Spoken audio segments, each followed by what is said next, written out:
Got an appointment with Bumpy. I know all about it. Got to see if you're clean before you can see the man. Better get yourself 6 more helpers in, Willie. That's how it's done. Who searches you? Nobody.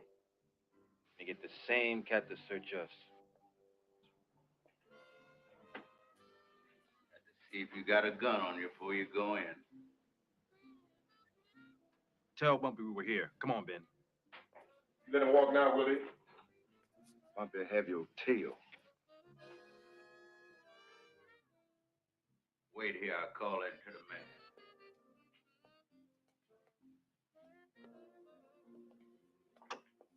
What do you want, Willie?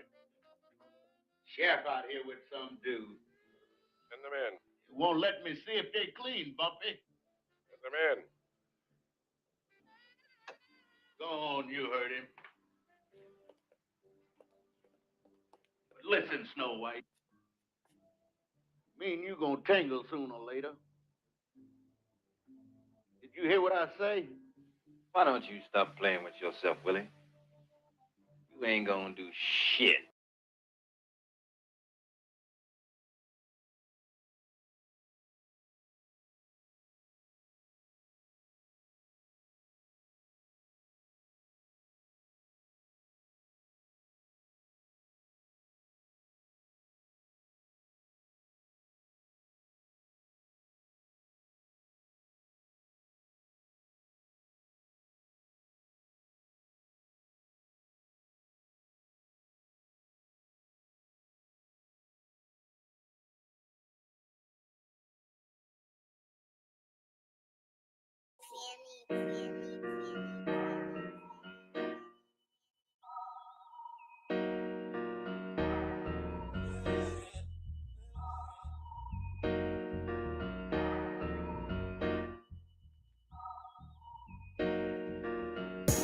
Dear God, please don't let me relapse and return to the evil that men do.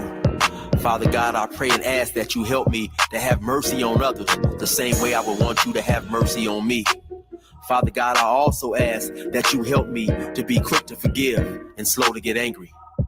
Amen, amen, amen. These young dudes out here don't respect shit until you put the barrel in their ear and let the text spit. I just might catch a case on my next hit, remove their whole face on some special effect shit. So show respect, Drake, or I'ma have a flashback. Digging through the dresser like fuck it, where my mask at? The mash back with the banger and damage shit and say fuck everything I learned in anger management. Hop back on some east side Dannon shit and push a nigga's top back when I let the cannon spit. Start planning shit, premeditation. I'm in love with the streets again, rededication. Casket or cremation when I shoot you down. I was built for the smoke like a hookah lounge. I keep big shit that sound like a bazooka sound, and I shoot quicker than ain't gotta be a hoop around. Dear God, please don't let me relapse and return to the G-Ride with 3 straps. A ski mask with the case, squeezing keys apps, spraying everything from a nigga's brain to his kneecaps. Dear God, please don't let me relapse and return to the G-Ride with 3 straps. A ski mask with the case, squeezing keys apps, spraying everything from a nigga's brain to his kneecaps. Gun on me, it ain't never for show, homie. I'm far from a bully, but I'm never a hoe. Get out of line, my Beretta will blow. Real talk, we can take the beef wherever we go. I bring it to your front door like I'm Uber Eats. I guarantee you listen up when this Ruger speaks. Plus I maneuver through these streets like a ghost, and I'm handy with the heat. I cook a nigga like a roast. On me, homie, this is not a boast. I will still come through, boy, and stop a nigga's post. Play him close, man, air will ease it. Quickly off the waistband, man, and air will squeeze it. Leave you niggas laid out dead or paraplegic. Niggas playing in these streets while I'm very strategic. I come to your house dressed like the gas man. Shoot you 9 times, leave you stretched by the trash can. Dear God, please don't let me relapse and return to the G-Ride with 3 straps. A ski mask with the case, squeezing keys apps, spraying everything from a nigga's brain to his kneecaps. Dear God, please don't let me relapse and return to the G-Ride with 3 straps. A ski mask with the case, squeezing keys apps, spraying everything from a nigga's brain to his kneecaps. I don't put shit on Facebook, I just holler in person. Put the pistol in your mouth while you holler blunt in person. All that shit you kept rehearsing and put on your live, got you clapped with the big 4-5. You bitch nigga, if you tell me to pull up, I'ma do that. That nigga who was whooping first nigga that I shoot at. Ski mask on my face, bystanders be like, who that? I ain't with the talking, bitch boy, I thought you knew that. Leave his brains where my shoe at and bounce like I'm on a trampoline. Leave you laid out, nigga, like you camping on the scene. If you want something sweet, grab a peach or tangerine. Niggas won't smoke, well fuck it, I'ma let them handle steam.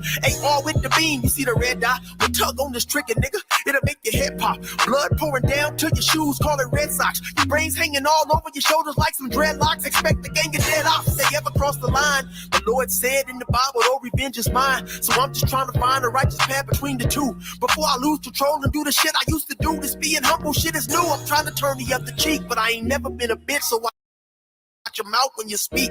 Your mercy's what I seek, so I pray on bended knees. Don't let me get the K with the extended clip and squeeze. Lord, please. Dear God, please don't let me relapse and return to the G-Ride with 3 straps.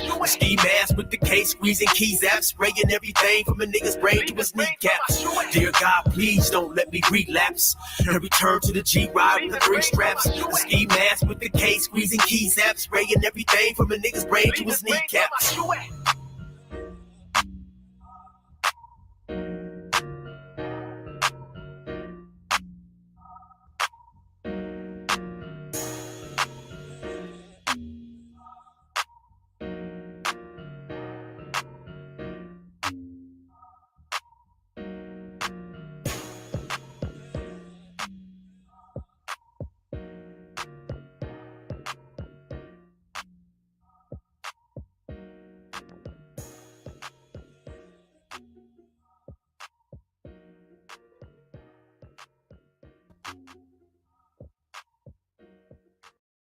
Right, for just y'all. $67, you can make as many Sometimes videos. I keep forgetting to put my turn my volume on.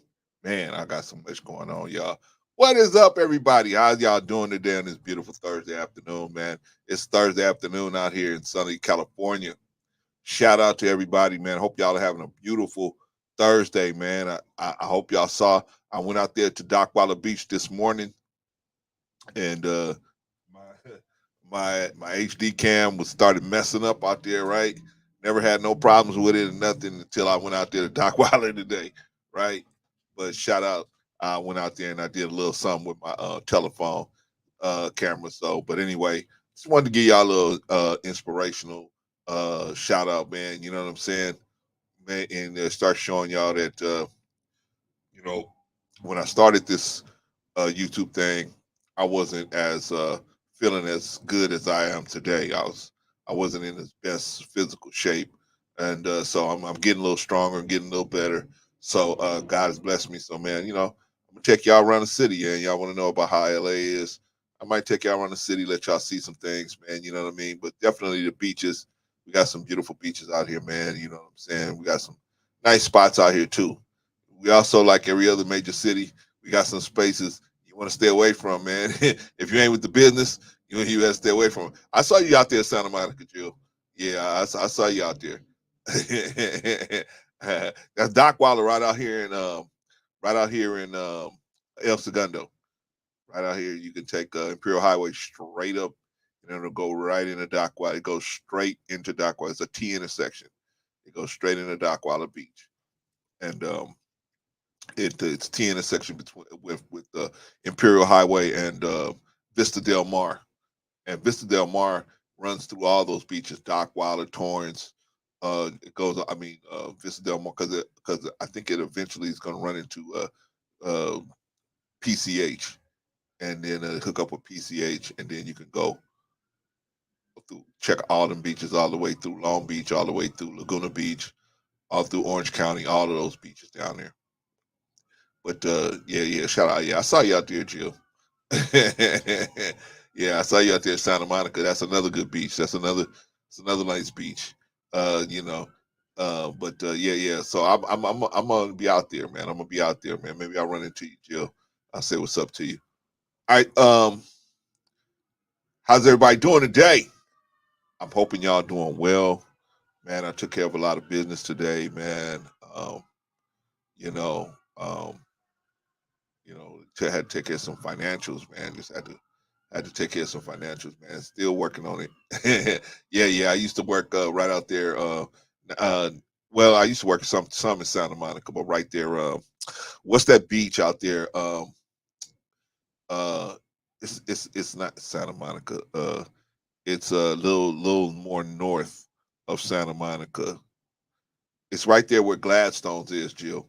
You know what Gladstone's is? It's another T intersection right there where PCA no Sunset meets PCH, and it's a restaurant right there on the beach called Gladstone's, right? And they serve fish and everything like that. That's another. I used to work at that beach. Um, you know, running around doing stuff for the city, yeah. But yeah, man, beautiful. A lot of beautiful places. Then there's Malibu farther up. Zuma. No, I don't think that's Zuma. I think that's you might be right, Jill. I don't know because I don't know the name of the beach. You might be right. You might be right. But it's Gladstone's is right there. It might be okay, Zuma Beach. It might be you're right. You might be right. Because Gladstone's is right there. I used to work there a lot too. Um, but yeah, so it's a lot of nice beaches and it's Malibu up the way. Um, yeah, Ventura. Lot of nice beaches up there, a lot of nice beaches. So we're gonna, what I'm saying, we're just gonna show what we can, man, and so show some nice man, Jill, if you got some nice pictures of some beaches, send them to me, email them to me so I can put them up here. All right, so that's us talking about Cali. You know what I'm saying? Glassstones, you know what I'm talking about, Jill. Right there, it's right up the street from Santa Monica, about what 10 minutes, not even 10 minutes, 5 minutes down the street, right? All right, so yeah, man. So here we are. We're here to talk about Nick Cannon. What y'all think about Nick Cannon, y'all? First of all, I haven't heard from Rico, y'all. I haven't heard from Rico. I heard from John Darjan, remember the Yankee player that's out there, helping the kids out there living out in the DR. Heard from him. He said he's going just set Cali in the house. Yeah, we in the house. We in the house, baby. Um yeah, so yeah, Nick Cannon is at it again, man. But well, before hey, Sister Annie, how you doing? Shout out. First of all, let me shout out Brother Von Bryant. Let me shout out Risa Neal was in the house day one. Risa Neal's in the house. Shout out, let's get it, let's get it, let's get it. Shout out Risa. Okay. I don't know if Rico's gonna check in. He said he was, but I haven't talked to him. Shout out to Von Bryant. Always glad to have you in the house. My brother Von Bryant. I owe you one, man, because that video you gave me to watch, man, I had trouble, man. I could only watch a certain amount of it, and I had to turn it off, man. It was just, it became too, it was too much for me, man. Shout out to Sister Enya. Glad to have you in the building, sis, as always. As always. All right, y'all. Nick Cannon. Let me get to Nick Cannon. Oh, wait. Before I get to Nick Cannon, I was telling y'all about Rico. I don't know Rico. You guys know Rico jumped on a plane yesterday and went to the Dominican Republic. So I don't know if he's up or asleep or whatever, right? So I kind of just left him alone. You know what I mean? I'm saying let him check in with me when he gets a chance, right? So that's what I'm pretty much letting him do. I haven't heard from him, so maybe that means like that old saying, no news is good news, So hopefully he touchdown safe, everything's good. You know what I mean? He maybe had himself a nice evening and he kind of just fell asleep. And he's gonna get up when he finally get up, he'll check in at some point, right? All right, now that the business is dispensed with, now that the business is dispensed with, um, let's talk about this Nick Cannon thing. First of all, how many children is too many? How many children is too many? If I have some children, okay, how many is too many? How many is too many? Well, some people will say, well, if you if you can take care of them, then it's not too many. Okay, you can take care of them financially. What about don't you have to be around? Don't you have to be around? Don't you have to be around to kind of groom them into being the kind of people you want them to be, right? I mean, don't you have to be around? I mean, I guess in the case of Nick Cannon, you don't, right? Case of Eddie Murphy, you don't, right? See, but I don't see people want to use them and say, yeah, they are they are the reason why you can have multiple children all over the country, right? Dwight Howard and the rest of these rich guys, they can have children all over the country. You know, Magic Johnson, but the thing about it is those guys are rich. Those guys have, uh, major finances that will allow, at least at the very least, the child's financial needs will be taken care of. How about their emotional needs? All children want to be spend time with their father, right? How's that going to happen when you got 10 children all over you got 9 other children or 8 other children all over the country? How's that going to work? So there's going to be a deficit there. That's my point. Because ideally, we would want our children raised under the same roof with us, right? I mean, that's the ideal. Now if you can't, sometimes, like I was telling the other brothers before, right? Sometimes we have you married to somebody or you're in a long term relationship and it just don't work out. It just don't work out for whatever reason, right? For whatever, I mean, it could be a multitude of different reasons, right? But it just don't work out. So you guys say, okay, we better off just going our own way, right? But then you got to decide who's going to keep the child. Usually, the mother is the one that's decided to keep the child. It's not typically fathers don't, you know, typically fight for the child. Typically, typically the woman they're okay with the woman keeping the child and them coming in and visiting, right? Typically, not all fathers are like that, right? Man, Claire, you said all men want to be, they don't want their kids. I didn't say that. I didn't say that, right? Shout out to Sister Annie. Good to have you in the building, sis. Um, you said, you said, black fathers, we don't want to be with our kids. No, I didn't say that. All I'm saying is, typically, men, men will be okay without even a court stepping in. Men will be okay with the ex girlfriend or ex wife having the children on, being a custodial parent, right? Now that works if you have a good woman who understands your program and is trying to push your program, even if you're not there, right? However, it might become a problem when you're trying to, you know, when a woman doesn't understand your program or even want your program to be pushed. How's that gonna work? You got one kid in this state, another kid in that state, another kid in this state, another kid in that state. How's that gonna work? How's it gonna work? All of these children gonna want to spend time with their father. Well, Clarence, they just gotta understand I'ma see them when I see them. Uh-huh. Okay, well, I mean, you gotta understand that your children are gonna be uh they're gonna be left to their own devices most of the time, right? If you want to see something, a really horrible, I mean, horrible story about a child left to his own devices, go and look at the video me and Rico did, the live stream me and Rico did about the White Howard's son, Braylon. I mean, go not only him. Go and look at the live stream we did about Kayleen Walker, the actor Kayleen Walker, that's looking at 100 years. He's looking at 100 years in jail because of the stuff he did. Because there was no, according to him, there was no man in his life.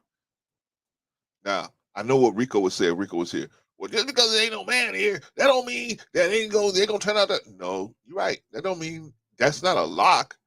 But we taking the percentages and we saying, okay, the percentages are like the casino. The percentages are stacked in favor of this child is going to have some deficits somewhere because the father's not around.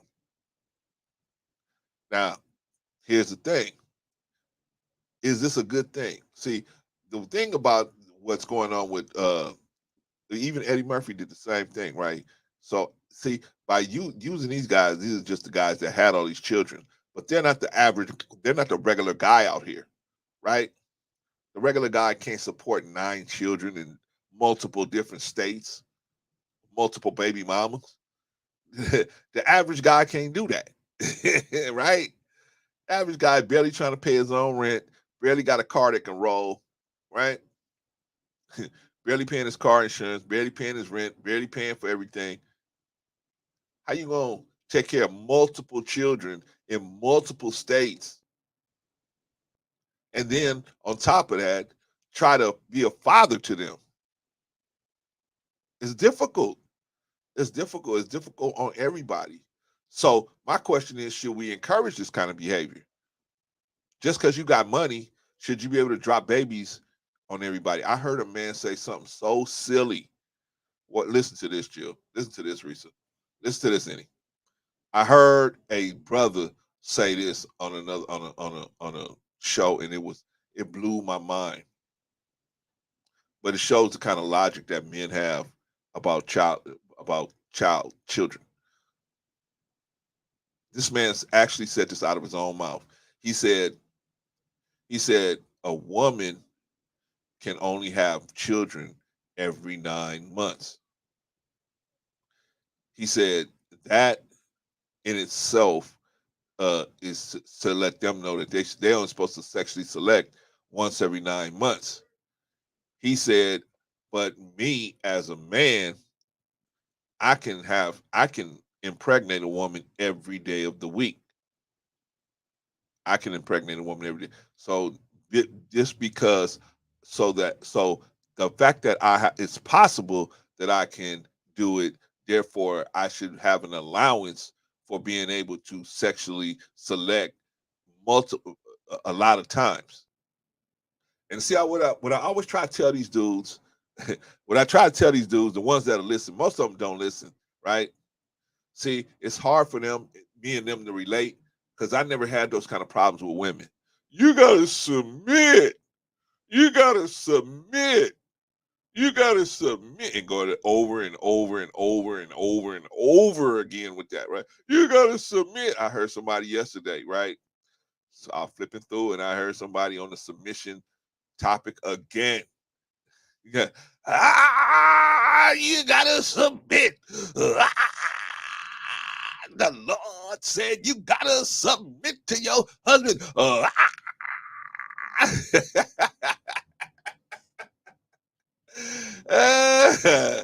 You gotta submit, man. Right?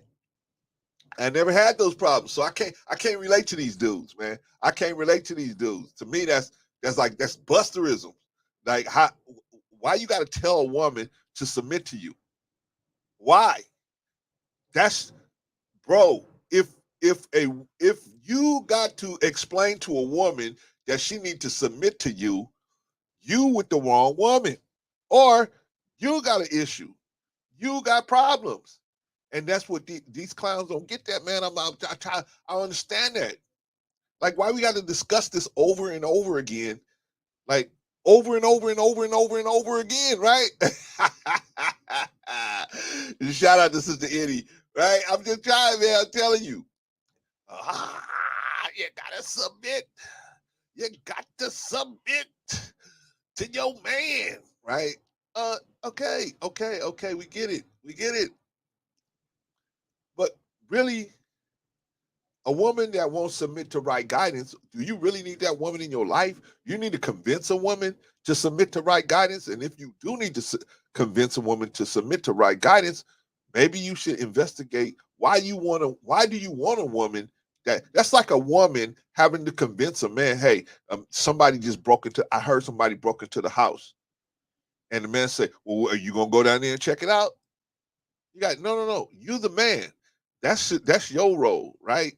I mean, do you really want to have to explain that to somebody, right? You want somebody that's already going to know that going in already, right? You don't want to have to explain that at the time, or the roof start leaking, you sleeping, and water started leaking in, and then you say, hey, you need to go up there and do something with that roof, patch it up or something until so we can go to get some sleep. And he go, well, you gonna get up there and do it? You know we equal, right? You know we equal. Is that what you really want? I don't think anybody really wants that. I think women just want to be treated equally. They don't want to be treated equal. They want to be treated equally, principally equal as far as the spirit, meaning I don't want to be disrespected. I don't want to be violated. I don't want to be held back because of some exterior situation that you're looking at. I'm a female. I'm black. I'm white. I'm whatever. Right. I think that's the pretty much the major issue. Right. Okay. So this is the thing. I mean, but I see these guys talking, right? And I'm gonna get to Nick Cannon, but let me just say, let me get this out, guys. I see all of these guys talking, and they have, man, I see these dudes, and they will have literally a 10, 11 hour podcast, 11 hour live stream, all about how the woman should submit. I just don't get it. I just can't relate to that. I ain't never had a woman that had to break down submission to. Never. Never. She either submitted or she didn't. If she didn't, she was off the team. If she did, we try we try to I try to promote good employees, right? I try to promote them all the way to the top if they if they with the program, I try to promote, right? Promote from within, right? Like IBM, right? But I'm just, that makes sense to me. But I see all these dudes, man, they having these the submission conversation over and over and over and over and over. Shout out to the good doc. Shout out to Dr. Hood. What's going on, Dr. Hood? Got to have you in the building, man.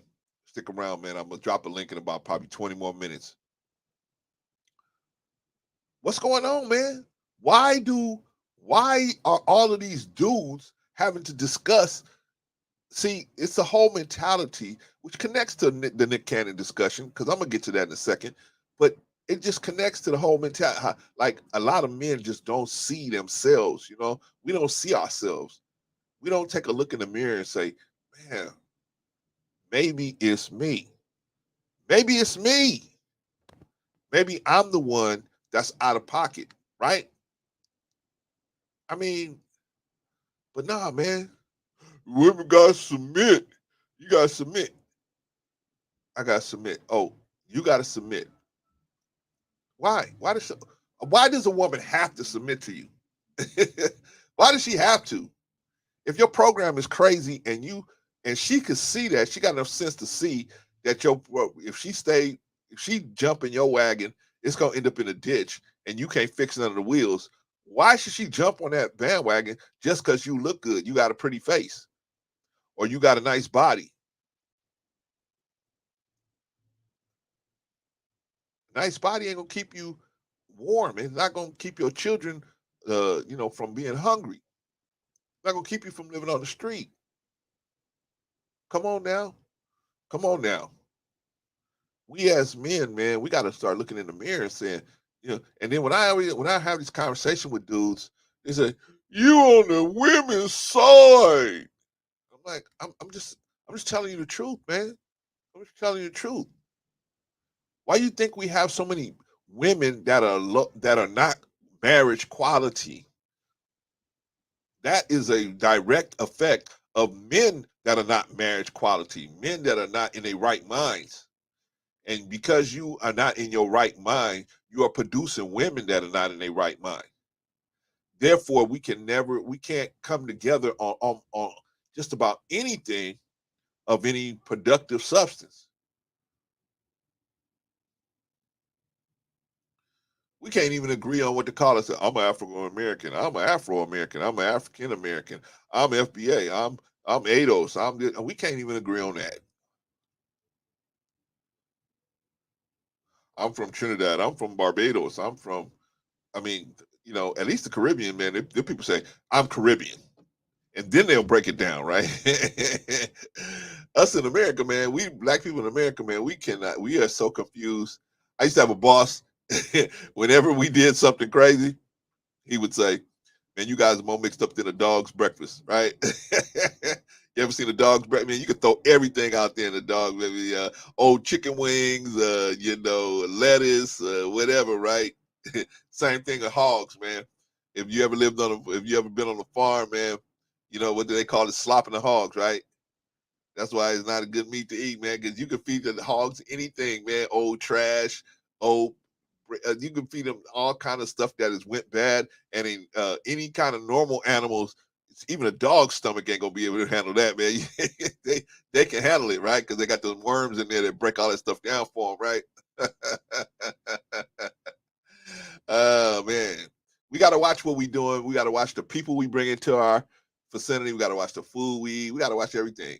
Oh, Clarence, you say I got to stop doing it. I ain't saying you got to do anything. I'm just saying you protect your own health how as best as you can. I'm telling you what I'm doing to inspire you to tell so that you may walk your own journey. I never tell people what religion to espouse. I never tell people what political party to agree to. I never tell people anything except for you. You are the best person to find out what's best for you. You go out and do it yourself. I want you to inspire you for your own journey, not my journey. My journey is my journey, right? As far as religions go, Islam, that made sense to me. It might not work for you. You need to find your own journey. Go on your own journey and find what works for you. And don't try to make nobody around you feel good. Oh, these people accept me because no. Who cares who accept you? Go on your own journey. Find yourself. How can you be a good person to other people? You don't even know the kind of person you are. You don't even know who you are and whether you're a good person or not.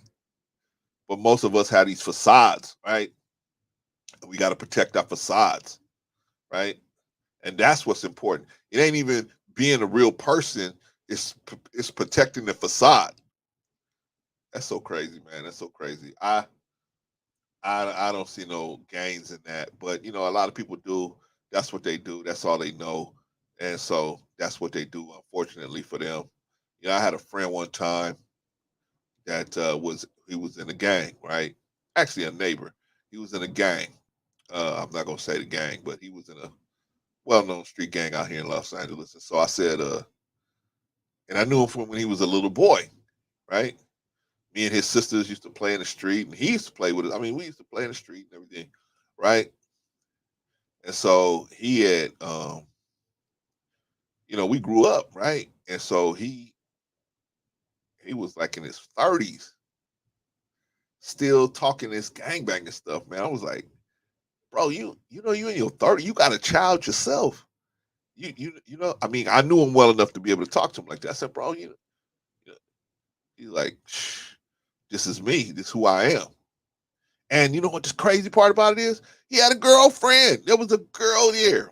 Now, granted, she was probably about 18 or 19 years old. But she was down with the program, man. She was down with the program, man. So I said, okay, I had to, I had to let you go.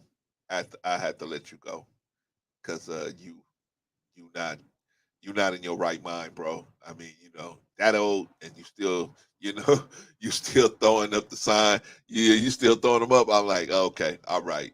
Let me let you go, brother. But you know what I'm saying?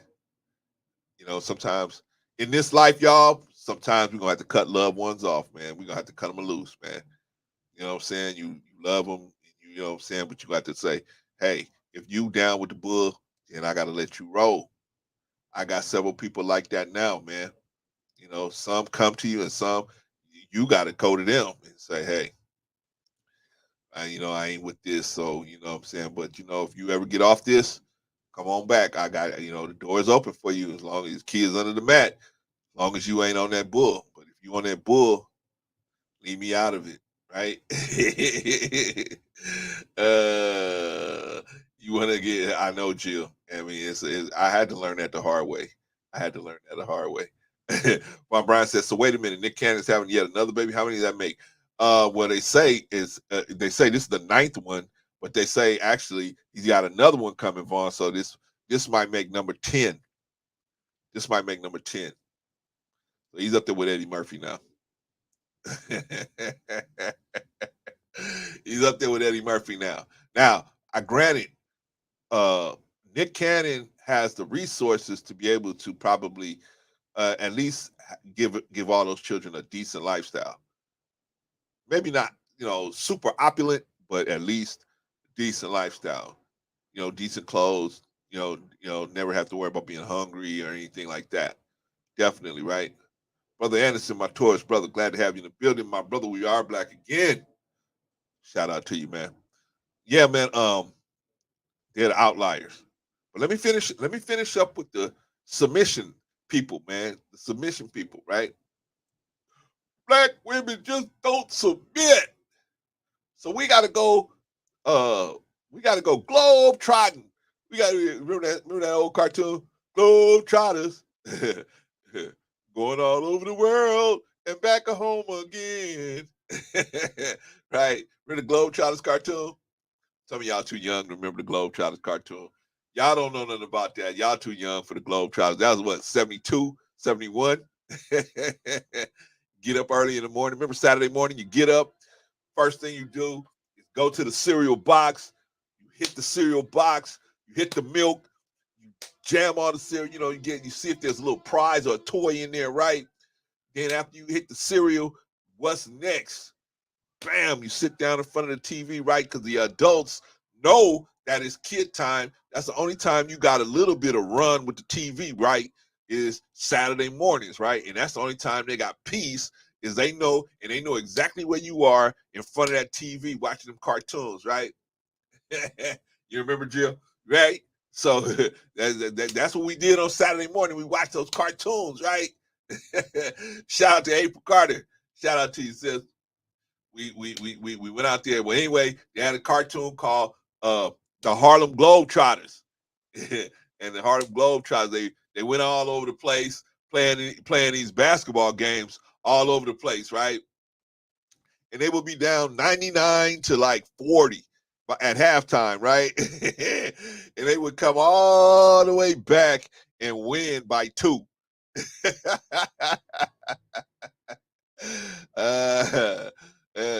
Shout out to Saturday mornings, man, in the 70s and 80s, man. That was the best time ever to be a kid, man. Shout out to them, man. These kids don't even know what they're missing, man, today. Shout out to the 70s and 80s kids, man. Yeah, man, but this is what these dudes want to do. They're going to go globe trotting. Hey, man, and like I said, man, I don't have no problem with you getting a passport and going in place and meeting women. Hey, man, that's no problem if that's what you want to do. Or if you're a woman, you get a passport and you want to travel all over meeting dudes. I mean, it's no problem. I don't see the only problem I see with it is your intentions. I mean, if your intent is to just, slay bodies, then okay. You know what I mean? Just be honest with yourself. Because if you got issues here in America finding good women, you're probably gonna have issues other places finding good women. And so we need to look at ourselves first, get ourselves together first. There's a young brother, man, out there now that these people are jumping on top of him, man. They calling him the king of the passport bros and all this. This young man didn't ask for none of that. This young man didn't ask for none of it. He said straight out, I am not Kevin Samuels. I'm not none of it. He tried to deny it, and they still put that jacket on him. They still putting that jacket on him, right? Man, Black YouTube is not a friendly space, man. It's not a friendly space. But let's get back to our topic. Well, let me finish up with the submission. You should never have to ask a woman to submit to you. Yes, that's Rico's problem too, April. That they try to disrespect the black women and say, "Oh, you're the reason why we're going over there." When most of the time it's men that have created women that are difficult to deal with in the first place, right? Because men have done them so wrong. Now they become jaded and difficult to deal with sometimes, a lot of times, right? But they don't never qualify that, right? And say that, right? But I want to let me finish up with the submission situation. So I want to finish the submission argument because we always hear this submission thing, submission. I'm just telling you guys out there, man, you should never have to ask a woman for submission. You should never have to do that. If you have to ask a woman for submission or you have to harp on it, that means there's something wrong with you. Either there's something wrong with you or there's something wrong with her. And if either you got a good program and she just won't listen, or you got a bad program and she won't listen because she recognizes you got a bad program and you need to change. One of the two is have to be true, right? So if you double check your program, make sure it's a-okay. It's not your program don't work in your head just because you want it to work because your feelings. It works mathematically, right? Mathematically works. Then, because your woman is not in your head. So she's not gonna have the same feelings you have. She's gonna look at your program strictly on mathematics and say, this don't make no sense. This don't make no sense. I know you want this car, but they're charging you $200 or $300 more than you could get it if you went somewhere else. But I want it right now. They got the color I want and everything. You be like that. What your woman gonna do? I'll submit to you. Go ahead. You can pay it. And then when you having trouble paying it, guess who you gonna go to? Hey baby, I need some extra money to pay this car. You mean the one I told you they was ganking you for? Yeah. Can you help me? Right? No, I can't help you. I'm paying this and this and that. What? You need to submit. You need to submit. You gotta submit to me. You gotta submit. The Lord said you gotta submit.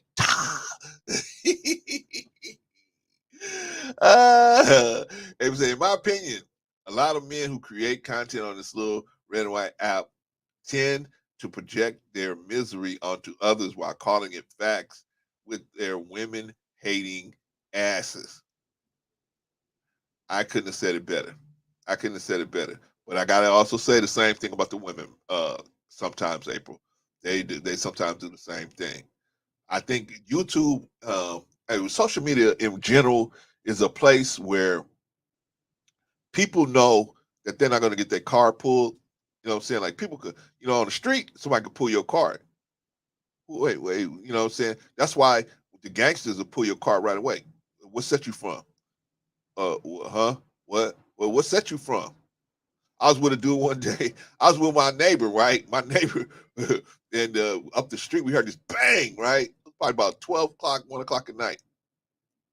It was a Jamaican club up the street from my house, right?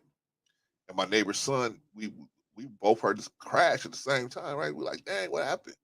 So we walked up there to see what was going on, right? So my neighbor's son, rest in peace, he passed away. My neighbor's son, at the time he was in good health, man. You know what I'm saying? Youngster, good health, right? Probably about maybe 19, 18, 19 years old. So we go walking up the street. We see the crash, car upside down in the middle of the street. All the people outside of the club, outside. What's happened, man? Look at that. Look at that. All that patois, whatever they were talking, man. They were talking their stuff, right? And then of course you got some regular ghetto dudes up in there, right? Trying to, get with the business too, right? So as soon as we got to the corner, they jammed him up, man. They jammed my neighbor's son up, right? I was like, hey, man, ain't you so-and-so, homeboy? Yeah, that's me. Yeah. The dude said, hey, man, I thought you said you was from so-and-so set, right? And so my neighbor's son said, yeah, I am, man. I'm from so-and-so set. He said, oh, okay, I'll be right back. So the dude went and got a dude from that set, right? They just happened to be all hanging out together that day, that night, right? He said, hey, man, is this dude one of your homies, man? Is he from the block? What's up? He said, man, that's a buster ass dude. He ain't from our set. He's a buster. And so he's like, no, you can ask Johnny, you can ask Big Johnny or whatever. He started telling all these people that you can ask, right? He was like, man, we ain't got nobody named like that in our set.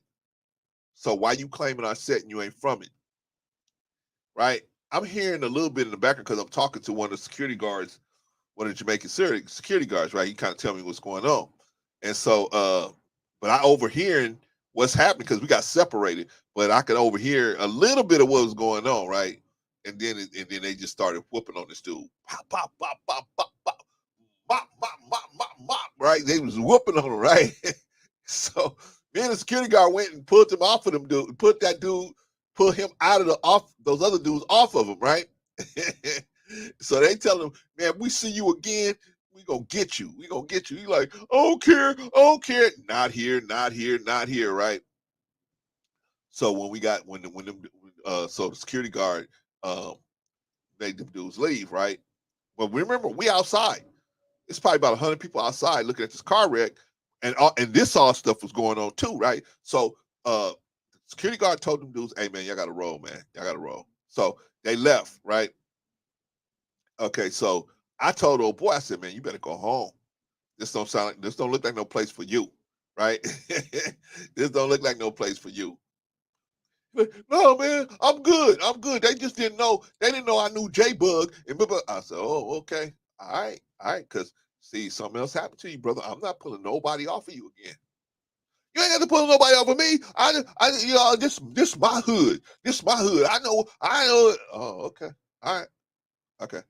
So me and the security guard go back over to the the club, and we just standing in front of the door talking. Because, like I said, it's about 100 people out here. They all watching the police trying to pull the people out the cars and all. We watching everybody's watching the activity outside. So anyway, girls out there talking and everything, and so it's a lot of people out there, right? Next thing I know, I hear another commotion. Man, you said you was from this hood, and you said you was from this set. And I just heard them dudes say you wasn't from that set. Uh-oh. I knew who they was talking about already. I hadn't even looked over there. I knew who they was talking to. No. See, it didn't go like that. I was just trying to boom, right? Man, them dudes was on him, mashing on him again. Bop, bop, bop, bop. There's a whole new crew of dudes was on bop, bop, bop, bop, bop, bop, bop, bop, right? I lied because I did go over there and got the dudes off of him. I said, "Hey man, come on, let's go." I said, "Man, you ended up getting yourself killed." Oh, I was hanging. This eye bleeding, this lip bleeding. Not here, not here, not here, not here, not here. Shirt all ripped up. I'm like, okay, all right, let's go. I took him back home, but the point was, they jam you up, man. So see, on YouTube, you ain't got to worry about nobody pulling your car like that, right? You can say whatever you want.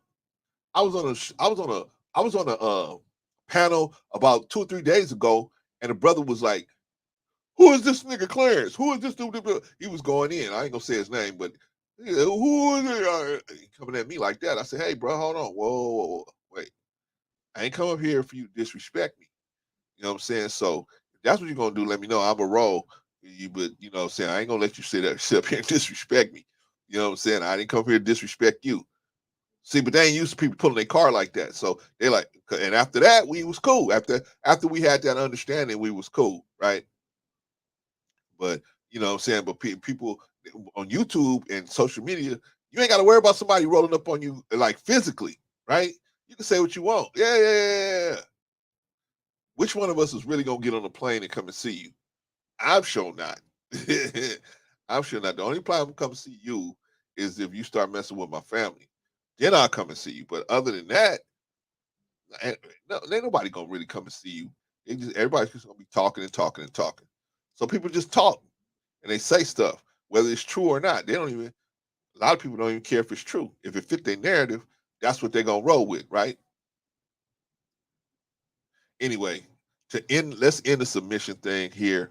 But let me just say that you know, uh, as far as submitting is concerned, I don't. It depends on what the person means.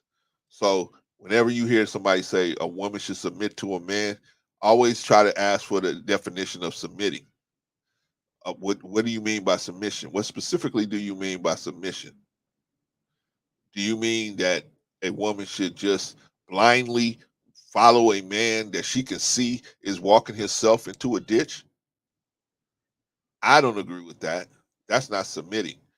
I think, in my opinion, submission is following right guidance, following a guide, that somebody that's guiding you in the right way. We submit to God because God, those of us that do, we submit to God because we feel like God is a right guider. He's a good teacher. He's a good leader. We follow the principles that He left for us, right? So that we could be successful in life. We follow that right guidance. We submit to that, right? That submission is going to require some discipline, some self-discipline.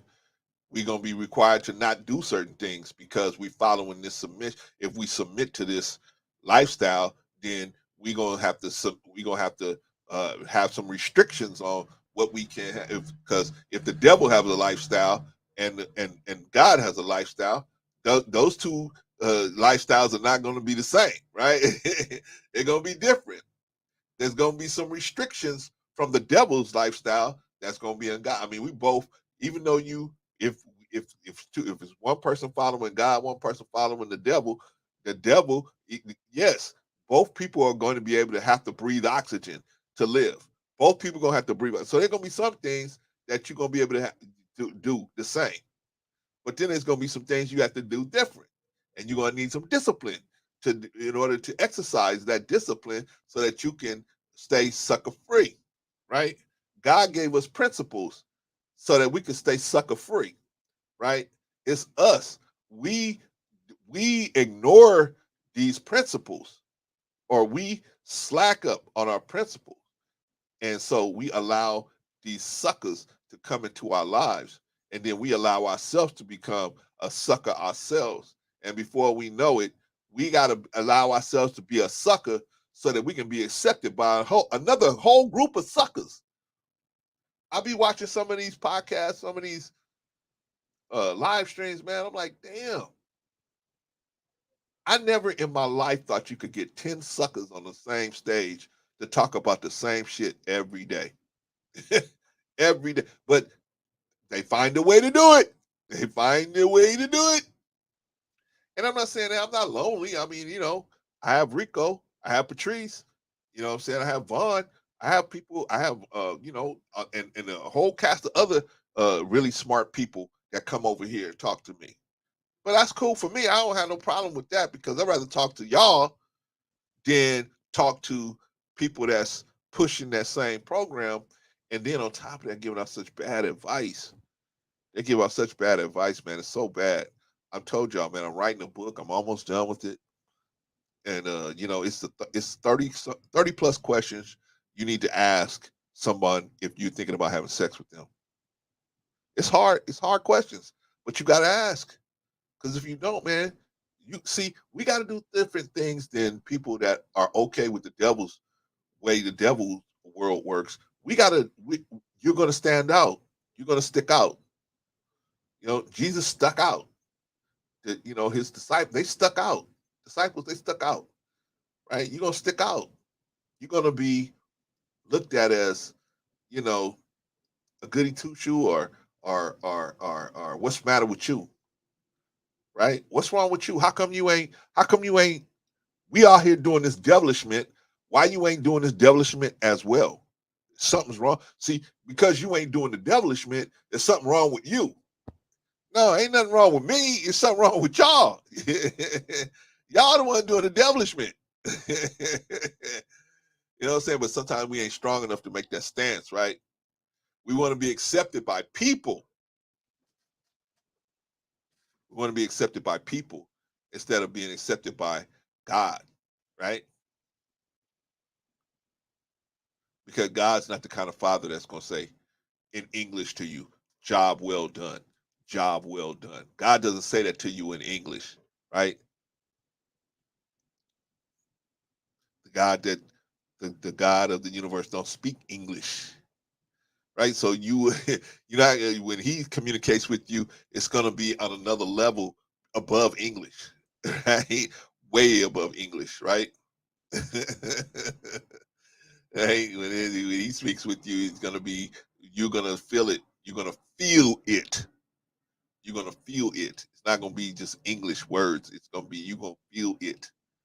It's gonna present images in your head, connect with you, and promote and create images in your head of things that you need to do so that you can be successful, right?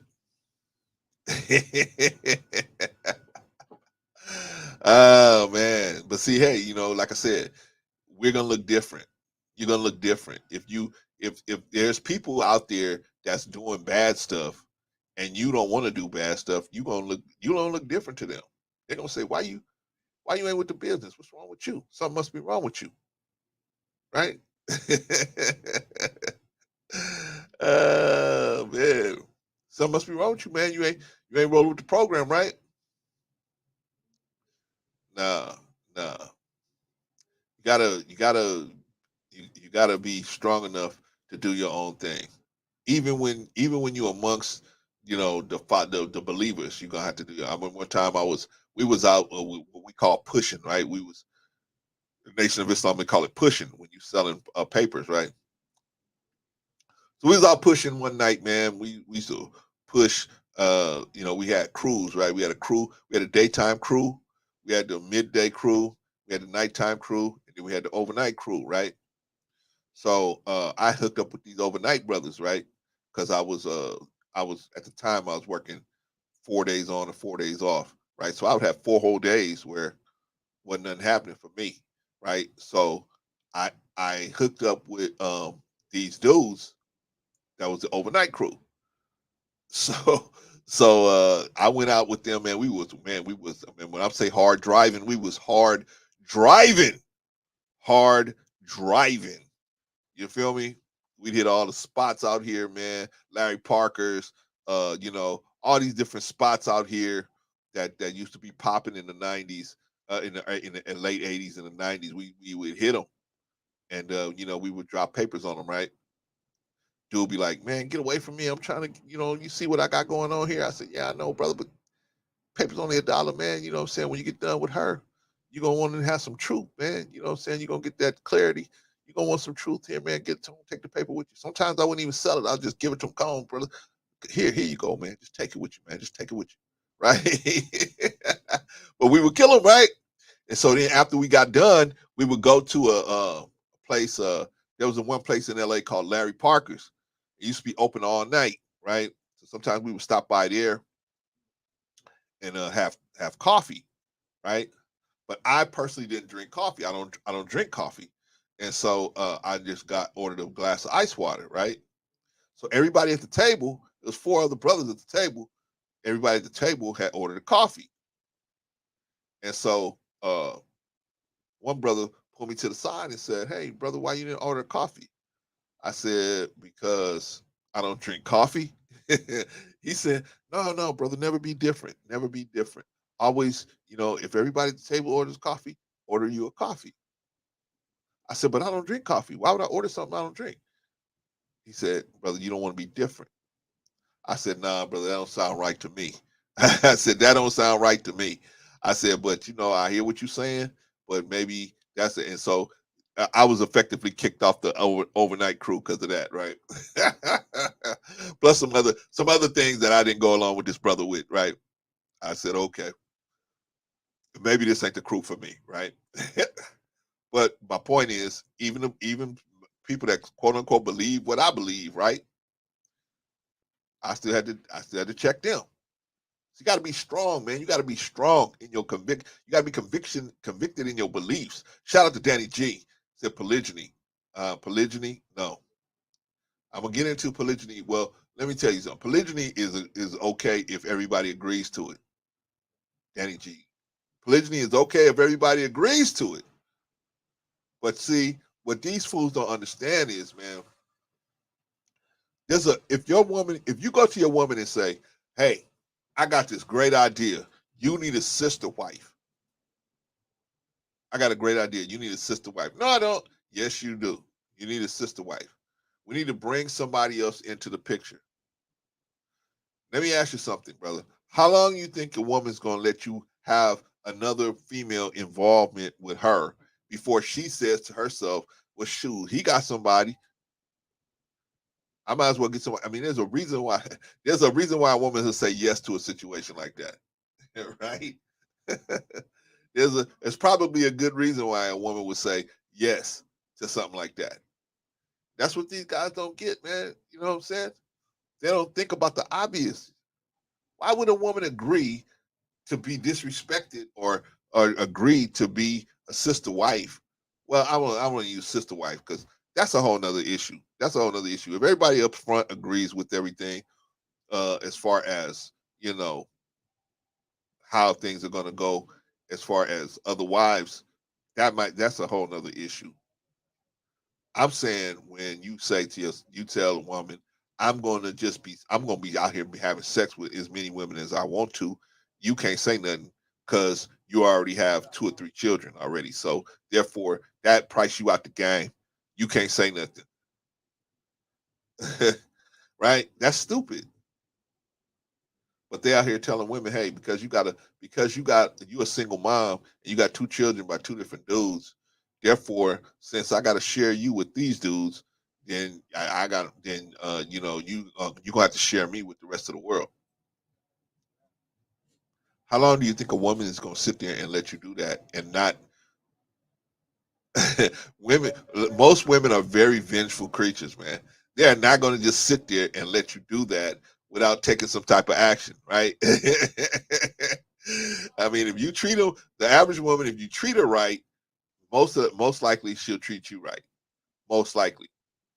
But if you treat them wrong, hey, most likely at some point, the average woman's gonna say, "I'm tired of dealing with this. This man keeps doing this." Okay, he wants to have an open relationship. No, I don't want a relationship. I just want me to be able to be with other women. Oh, okay. Well, that translates to the average woman. Okay, I let you do that. Now it's time for me to get mine on. Right? I mean, to me, you're setting yourself up for an overwhelming event, as the Quran says. Right? You're setting yourself up for an overwhelming event, something that you didn't really want to deal with when you start coming up with this whole you need some sister wives thing. Well, really, that situation is about a man. Most men who want something like that, really, they have such a elementary view of themselves that they need all of these different women to validate them and to validate them, right? That's most guys. There's some guys, their head is set up to where they can section off parts of their head brain for different women, right? There's some guys, but that's a very rare situation. That's a very rare situation, man. Most guys do horribly in the whole sister wife situation, man. Most guys do terrible in that situation, right? They favor one woman over the other, or they get sloppy with how they deal with everybody, and then they don't know how to protect the other people when they would. I mean, they just don't know any of the ins and outs about how to have a system like that running. At the same time, protect everybody's feelings as best as you can. They have no clue. They have no clue, right? I didn't even talk about that, April. The diseases. Is it really responsible to tell dudes to get out here and have multiple women with the diseases that's out here? Monkeypox exploding, HIV exploding in the black community. It's exploding, exploding. C19 exploding, right?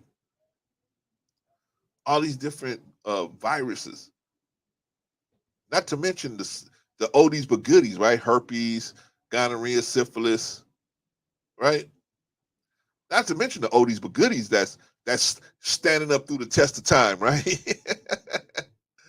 Oh man, I just think that I think that men that are looking for women to just have a bunch of different sex with, I think that's played out. I think that's over. I think if you're really serious about having your life work, you're gonna have to take a real good look at that. Unfortunately, guys like Nick Cannon, Dwight Howard, and people like that, man, these richer guys, they unfortunately, um, even though they have money and they could ask a lot of these questions that would, cause see, my book, shout out to Brother Simma. Don't forget monkeypox. Yeah, Vaughn. I said that. That's exploding, especially in Atlanta, place like Atlanta. It's exploding. That's exploding. And guess what? Guess what, Vaughn? Guess what? They got a vaccine and they got a cure on the other end, right? They got a vaccine and they got a something to give you to help you get over it. They got it, like Malcolm said, they got us coming and going. They got us coming and going, right? Shout out to Brother Sim. Brother Sim says, great topic question. If the kid doesn't live with both parents, I understand, but it's unfair to the kid's growth and development. That's the part I'm going to get to, Brother Sim. That's the part I'm going to get to, man. I'm going to get to there in just a second. Matter of fact, let me get off of the submission and the whole Kevin Samuel said it. I could exercise my options type of situation. I just thought that was very disingenuous. I thought that was very bad information, and I just don't see how them dudes don't see it that way. But they right, they don't see it. They don't see it the way I see it. But let me let y'all see what Nick Cannon is doing, man. This dude is out here, and man, he's doing his thing, man. So let's hear from Nick Cannon. Another baby is on the way for Nick Cannon. The actor and comedian reveals that he's expecting his ninth child and his third with Brittany Bell. Nick takes to Instagram to share behind the scenes footage from the pair's maternity shoot, which also features their two children, son Golden and daughter Powerful Queen. He posts, quote, time stopped and this happened. The announcement comes nearly 2 months after the arrival of Nick's eighth child, Legendary Love, whose mother is Bree Tiazi. All right, y'all. All right, y'all. So far, y'all seen that he had children 2 months apart, right? Now, maybe Nick has an arrangement with these women, right? Maybe Nick has an arrangement with all these different women, right? That's possible.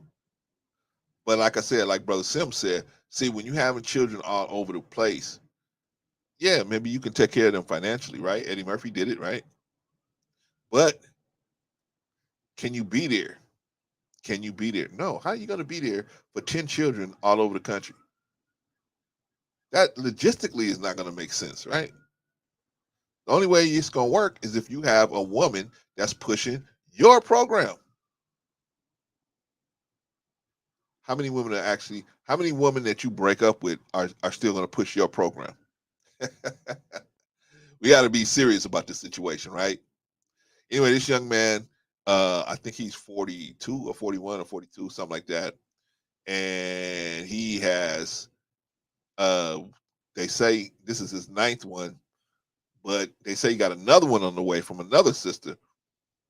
I don't know if it's a sister, but another one on the way, and from another chick, and this could be number 10. But let's listen to the rest of it, the rest of the story. TV host is also dad to twins Moroccan and Monroe with his ex-wife Mariah Carey, as well as twin sons Zion and Zillion with Abby De La Rosa. Sadly, the star's infant son Zen, whom he shared with Alyssa Scott, died of brain cancer in December 2021. While Nick is happily celebrating baby number 9, he told E's Daily Pop in May that he has been making plans to stop expanding his family. I'm not out here looking, like I already done went and got my vasectomy consultation. I'm not out here looking to populate the earth completely.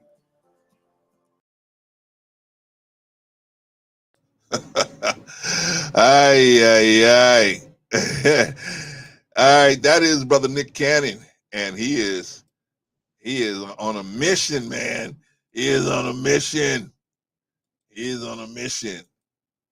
gonna get these women to submission, right? I don't know, Vaughn. I don't know. I wouldn't look at, man, but I wouldn't dispute it, man. I wouldn't dispute it. Man, these some of these people, man, they don't realize what they're doing, Vaughn, until it gets to a certain point in their life, and then they go, "Oh man, now I see why I don't have no husband. Now I see why I don't have no wife." Right? I don't know, brother. I don't know. But here's the point. The point is this: how are you going to? It's tough to be a dad with multiple children and you're in the house with them, right? It's tough to give everybody time and you're in the house with them all, right? I had 3 sons. They had different personalities. They had different work ethics. Those guys were different. All of them were different. My oldest one is the most like me as far as can take, being yelled at, right? The other 2 weren't like that, right? I had to approach them differently. My oldest one, I could throw matches on him, a full book of matches on him.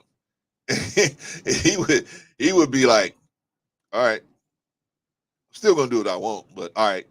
Well, at least after he got out of my house. He tried to come in my house with an earring. He tried to come in my house. Hey, I want to get a tattoo. My friend got a tattoo. I said, "Man, listen. Let me tell you something. As long as you living here, you better not come in here with no tattoos. You better not come in here with no earrings, because those gonna be the last days you here." "Oh man, everybody gets to do it. What's wrong with y'all? This ain't the olden days." I said, "I don't care what days it is. You want to do your own thing, do your own thing." So he did. He did his own thing. He had to go. He was, what's up, Jay? He was asked to leave, right? Well, really, I mean, he put himself out, because I told him what was the standard of how we were going to behave, and he didn't want to abide by that standard, so he put himself out, right? Right. What's going on, Brother Jay? How you doing today, man? How you doing, sir? Just I'm at my mom's place right now, just helping her out a little bit. That's good. Yeah, I just want to, like I said, you got to do it every once in a while. Like I said, people raised you, got to take care of them every once in a blue moon. Yeah. But the thing is, I heard what you're saying, so I'm gonna be on for a little bit because I ain't ready to go to the gym soon. Okay. But I'm a throw my sense. He said I watched the whole thing when you were reacting to it, and the end part where he said, "I already got my vasectomy. I'm not trying to populate the whole planet like I'm done." He said he got the vasectomy consultation. He didn't say he got the vasectomy. Okay, full on. All right, I got you. But he said he's not trying to populate the whole planet. Okay, I get. Yeah. I don't know how much I'm gonna take that seriously. If he is done, vasectomy is not guaranteed. You can just say that. You can say that just to say that. But if he is done, about damn time. Yeah, just stop. Personally, for me, Brother Clint, I'm on the other end. I actually need birth rates to go low as heck, like they are in Japan. Personally, for me, so people can understand that being by themselves is just detrimental. Like the people realize they need each other. But when it's coming to the particular type of Nick Cannon, he said he was always going for this. I don't know. I'll be honest. I don't think this is something he originally thought he would do. I'm gonna be real. Why not? Because of I just being off a Mariah Carey fan, I don't think he always had it in his mind that this would always play out the way it was. Because to me, things come and go, and perspectives and mindsets change. over time, through a bad experience or maybe a good experience. But I've always said this: if it's good now, why would I ruin it? That's what I would. That's how I would think about it. But I have to think about other people's mindset. How they would move differently and how they would do different things. And some things we're never going to get to the actual cause of like what caused them to do all this in the first place. Because like I said, I think there was a cause and effect. Because like I said, I very suddenly doubt when he was 18, I'm going to do all this. Yeah, that's why I can't. That's why I'm not buying that. At 18, no. I thought he was going to be the creme de la creme, being on American Idol or some shit like that. That's what he probably thought. Right. But stuff happens. Right. You have a low point, and then you have a rise. Well, you have a rise and a fall. But it's more like he fell, then he came back up, and then he just never got up higher. More often than not, he stays at that point. So what he's trying to do with these, having all these kids, and I heard what you said earlier, like with all these ladies he's making contracts with, is pretty much, because I think these ladies all have a contract with him more often than not, because he's the father, of course. Right. This is freaking crazy, but at the same time, I feel like he's trying to be the black version of Genghis Khan right now, trying to just get the ladies and just try to have kids more often than not. But I don't know if he because remember he said he's trying to build his own tribe. Even then, that's still, you better pray you never go broke. So I can tell you, that's the thing. See, because this go broke. But see, here's the thing: the issue that I'm having with it. And let me see what you think about this, Jay.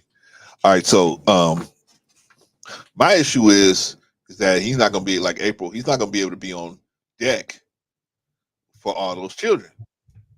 And there's always a point where a child needs the father. They're going to want the attention of the father. How are you going to resolve that issue? What do you think about that? He's never going to be able to fix that issue. Like there's gonna like I said, there's choices and consequences for everything that we do, and even if you're rich, sometimes you can skedaddle out of some things, but not everything. One of those bullets are eventually you're gonna bite eventually one of those bullets, and that's just the reality of things. So he's gonna, trust me. I think reality's gonna slap him in the face real hard when how's yeah. reality? How? Oh, trust me. Once he gets effed over bad, and then he'll realize he shouldn't have done that stupid thing. The stupid shit that he's doing now. More often than not. Now, granted, stupid to us more often than not, but not stupid to him. But it's going to become more apparent. Like I said, I think the trend that we're going to get. Like, remember, we've already got Kanye. I think Nick Cannon will follow suit soon after. Now, granted, the ladies may have contracts with them and all that stuff, and he's had kids with them. He's really trying to be as close as he can to his kids. I get that, but I'll be honest, having that many kids around you, or just having that many ladies and kids around you, you're in a fucking vacuum. Pardon my French, and it's gonna be you're gonna become very insufferable because of stuff like that, like the how can I say this? The pig pen / jungle forest you've created for yourself is not a good thing, my friend. It's okay if it's like 1 or 2 or 3 kids. Like, okay, and y'all live in one house. That's a little bit different. Like, like every man who's married, they have like, their kingdom, and the kids play in your kingdom, and you have your wife just to facilitate things when you're away. This man has freaking 9 kids. That's freaking crazy. With different ladies. It's hard on brothers that they've been married or been in long-term relationships, and unfortunately, the family breaks up and the woman goes one state, and it's hard on those dudes, and they didn't try to do it. I'm talking about these dudes these dudes did it, and here's the bad part. And let me see if y'all agree with this, or what y'all think about it, rather than not agree, but what y'all think. Okay, see, the thing I'm thinking is, this looks good. See, to the regular dudes, they look at Nick Cannon and say, I could do that. I can do that. I can impregnate 10 different women. I can do that. And they can, right? They can. The problem is they don't have the resources to take care of 10 different women in 10 different states, right? But that's the stupidity right there. But they're going to look at Nick Cannon and say, oh, I can do that same thing. No, you can't. No, you can't. You don't have the research. I can do like Eddie Murphy. No, you can't. You don't have $100 million to be throwing at somebody. You just don't have it. That's true. And even still, are you going to be able to be in your child's life? That's the thing. Anyway, let me bring the doc in real quick, Jay. Doc, what up, y'all? What up? What's going on? How you doing, Doctor? Salute, Jay. Salute to you, sir. Hey, Doc, what you think about this thing, man? Can men who father multiple children in multiple locations be good fathers, man? I mean, can they do it? We could ask, can a man that's playing, baseball 160 games a year, or in the military, how much time are they spending? Or a dad that work all day and don't even really get to see the kids, but for a couple hours at night, like how much are they in the kid's life? You see what I'm saying? I think this is an individual situation. I wouldn't advocate for men to do this. I don't know the numbers. Like you said, he got 3 with the one. I don't know how many more he got like stretched around. But in that business, you're not gonna see your parents that much. These guys travel, they're in and out of town, right. Flying around, doing all this stuff. It's not gonna be like your regular what they could say, a nuclear family, where the dad comes home and mom. It's not gonna be like that anyway, right. And I think some of the resources and things that he can do for his kids and the positions that he can put them in, minus maybe the time, will still put the kids in a fairly decent position versus, just like the average guy and what the average guy can do for his kids. You see what I'm saying? So let me ask you a question, Doc. So do you think that a child, I just want to clear this up. Are you saying that a child that has a father that doesn't have the income but has the time to spend with his child is going to be less valuable than the person that has the income to pay the child support and make the life opulent? I think it's independent. I mean, it's individual basis, like your dad, I mean, my dad, he taught me a lot. He was kind of a violent dude though. You see what I'm saying? He was around and stuff, and he made me kind of the way I am, and I wouldn't say it's bad or good or, whatever, but,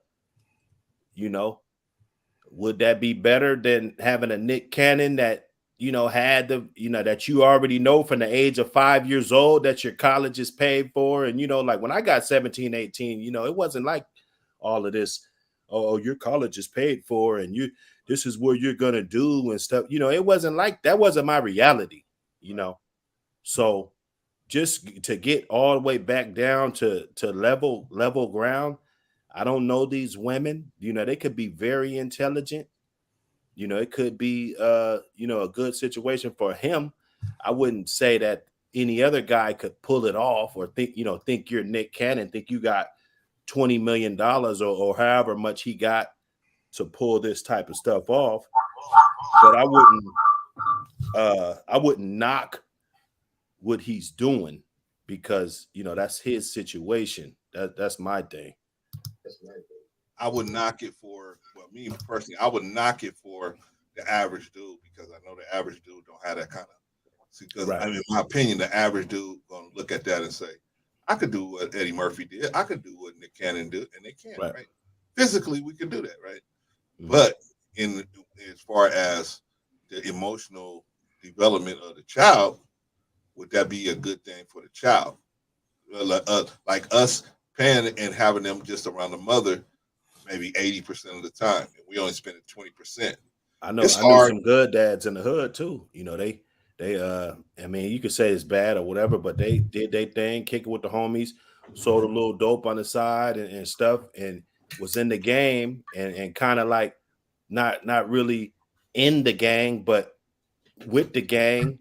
And look at their kid. They were there every single day, cooking dinner, doing this, stay at home dad, great dad, from the outside looking in. But their cat, now they son is, they 40, they kid 20, they son's in the gang now. You see what I'm saying? So what are we talking about?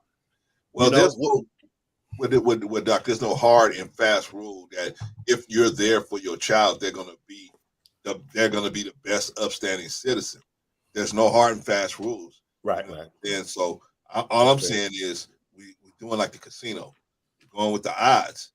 Odds are if you spend a decent amount of time with your child, the odds are they're going to have a better chance of adjusting to the real world when they get out there. Would you agree with that?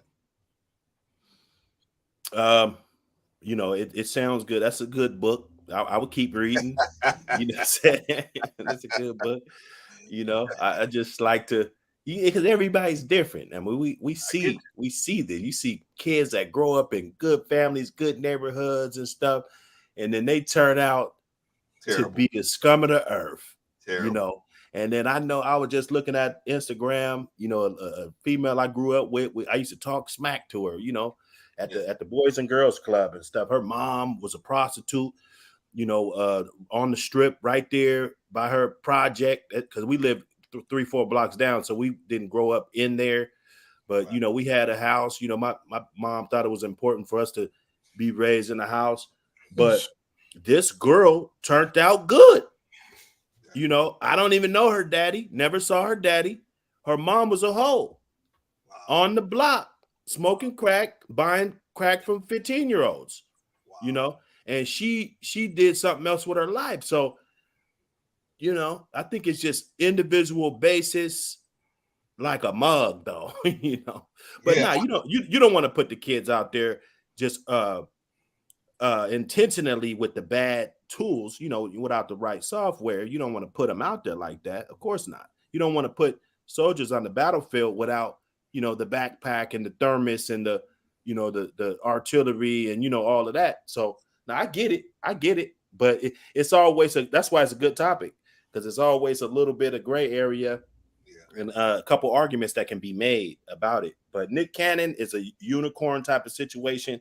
I mean, the man, he hasn't been in jail. I mean, let's go down the line. He hasn't been in jail. We haven't heard about him having any type of drug problems, to my knowledge. Maybe he on the Xanax, or, you know, I don't know. But I haven't heard it. He spent a substantial amount of time of his life building up his reputation and his accolades / bank account to be able to do this type of stuff. You know what I'm saying? So I don't know. He said, he's looking at the consultation. He was kind of joking about it. I don't have as many kids as Nick Cannon, but I got a house full of kids. You know, I'm not the rich dude with you know, millions of dollars or nothing. You know what I'm saying? We just dropped my second daughter off to college yesterday. You know, so I got two kids in college now. You know, congratulations. What I'm saying? So, no, appreciate congratulations, brother. It's nice. Yeah. No, thanks, bro. So, you know, and then I've been to the penitentiary. I've been, you know, they probably think I ain't shit. You know what I'm saying? So I think it's just individual basis. People are going to be who they be. Of course, you got to nurture it, everything. You know, this tree is going to grow different than this tree if it got certain amount of light and certain amount of water and stuff like that. But still, you might water this tree and put it in the Garden of Eden, you know, and that damn tree might not grow. You know what I'm saying? So it's just no, definitely not for the average guy. Because I know guys like Nick Cannon, me too, that don't have money. And I know a guy that has 17 kids. I know a guy, my brother has 12 to 14 kids. You feel me? So I know these guys. I know guys. Okay. Like I said, I got a house full of them. You know, so I'm pretty sure he wish he was like Nick Cannon and did everything, you know. So nah, it's situational. What you think? Got good kids too. He got good kids. You know, he got some of them. You know, some of them. Yeah, I mean, you know, I'm not saying they're all going to be drug addicts. No. I'm just saying that see what happens is the mother a lot of times will compensate for the absence of the father. And but in that compensation that the mother is giving, there's a missing of that component that the father brings in, which is how to deal with things when things don't go your way, right? Because the mother typically is the one that wants to let you have things go your way because she wants to see a smile on your face. But the father is the one that I don't care if you smile or not. Did you do what I say? Did you cut that grass like I told you? Right. Okay, well then, and so you have to learn how to start dealing with the fact that things ain't gonna roll the way you want them to roll. You can't manipulate your father. You can manipulate the mother, right? Oh, I really wanted to go, but your father, and so a lot of times when the father is not there and the mother has to take that, a lot of times that they overcompensate Get for through it. that comment. What you say? What you say, Yeah. Jay? No. I agree with the brother is saying. He may actually made a really great point about Nick Cannon not being able to be on, not being on drugs or any type of things, and and him doing the way what he's doing. I will admit that is impressive that he's not doing anything like that as far as we know, because that'd be Right. bad for the kids, Right. really bad. But by creating all these children, you can't spend time with each and every one of them. Like your brother Coach, you realize, like I said, remember when I said burn earlier? You realize how many flights you would have to take, and just every day just to get to spend a whole day with one, and then sleep, try to get up another flight to go see it. Like, it's freaking crazy now. And I doubt they're all in the same area. There's no way in heck. No. Yeah. No, because the ladies will eventually run each other at one point. That will happen. But he got the home base though. I'm pretty sure the Thanksgivings and the birthdays and that's at his spot. He's not running around going to these broad spot. That's one thing about having your own castle. Right. I'm sure he's got it set up like that, and everybody pull up, family, and everybody. I was just about to say cousins, that. All the kids, and ladies, the moms pull up and with the kids. and good old food and what is it? Aluminum foil wrapped up, potato salad and stuff. I'm pretty sure it be going down. It's a loving. It's different. And I'm looking at Von's comment. He was talking about having multiple children by different women out of wedlock doesn't set a good example for his sons and daughters. It speaks a lot about his character. It speaks a lot to his character, and it does. But I also want to note that I think that us as a people, we're kind of getting away from that traditional marriage type of thing. As bad as we talk about this and the statistics, and we want to kind of bring that thing back. I still think it's kind of slipping away, and maybe it's at a deadlock. Maybe it's deadlock in the middle. But I just kind of think that, like, if you're in that fight to bring families together through the thing called marriage, I think that's slipping away. I'll leave it at that. It's less and less people growing up feeling like it's important, and there's a lot of more people just having good relationships, co-parenting situations, and it's you're seeing success, you're seeing happier people doing that. So that's going to actually hurt the theory that the marriage and and all that is this big cracked up thing, because we all see married couples throwing dishes and stuff at each other and cussing each other out, disrespecting each other, cheating on each other all the time. So it just doesn't set a good example, and if somebody is married, they should think about that, the example that they set when they move, and how they cooperate with their other half. Do you think that it's better that they are not married, or is it better that they are married in the children's eyes? I just think if two people agree, like I said, even before you have kids, I think that you should have that. It should be inside of you that, like, if I father this child, that I'm going to be there no matter what. I think that's an ingredient that doesn't get talked about a lot. Like, okay, if she's a thought, or if she is disrespectful, or she's not submissive, and all of this, if I do slip up and have this kid, that I'm going to do everything in my power to be there for that kid, rather if I'm married or not.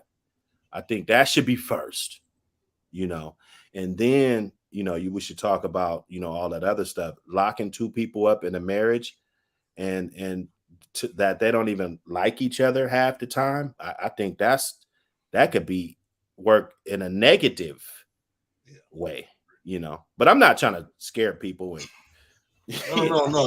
You're 100% right, Doc. I'm pretty sure there's some great marriages out there. Right. I just don't see them as much as Marriage is not. We call that the love boat, bro. It's not. Right. It's you're gonna have some days where you're gonna get some rain in your eyes. You're gonna have some days where the deck is gonna be sunny.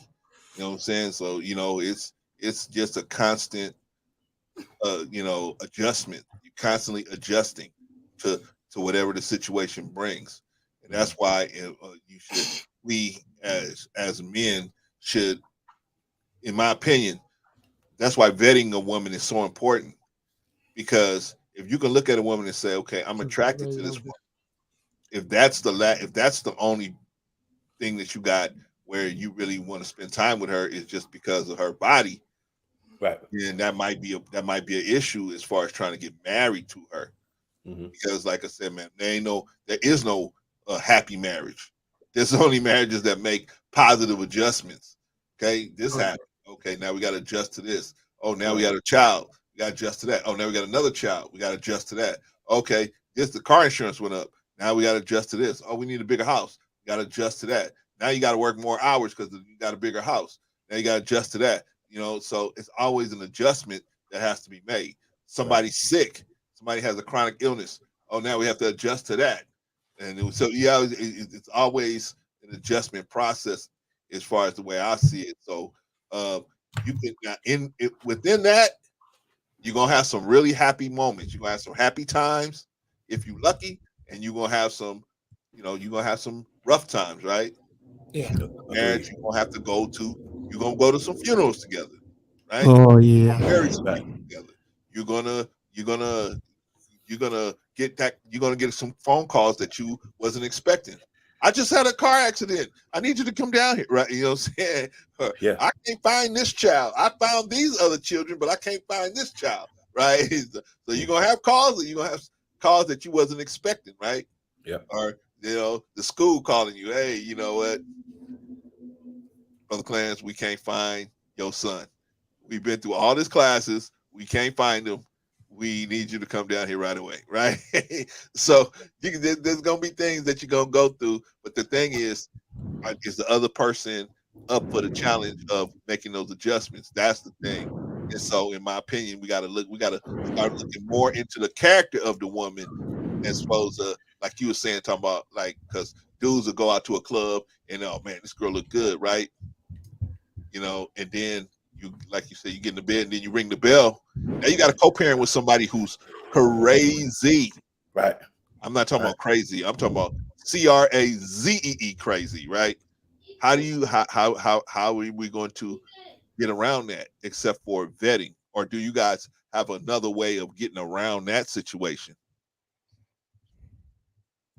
Well, no, that's decision making. Like I said, everybody can't make good decisions. I got you, Jay. It wouldn't be. Oh no, go ahead. I see Jay. Go ahead, Jay. Oh well, no, I wanted to. No, brother, brother doctor, just finish your point, man. I actually want to hear what you have to say. Yeah, about the decision making, and I mean, it's huge, because as bad as we want it, and that we all want to strive for perfection, everybody's not going to be perfect. Everybody's not going to do the right thing. Me being older in age, I'm not in my 20s no more. Still having these opportunities falling in my lap, it's because of those 20-year-olds that aren't getting it together. They're leaving extra meat on the bone. So if you got to have people like that's going to drop the ball in order for you to pick it up. That's just the way life's always going to be. There's always going to be poor people. There's always going to be deadbeats dads. There's always going to be deadbeat moms. That's never going to go away. Never. We could sit here and we could make this stream go for 40 days straight. You see what I'm saying? And it's still going to be that. It's always now.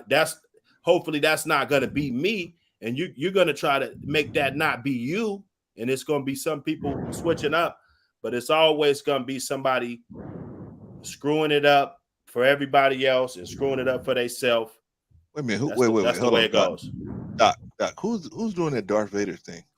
What? Somebody's doing Darth Vader? Is that you? Yeah, man, that was you, man.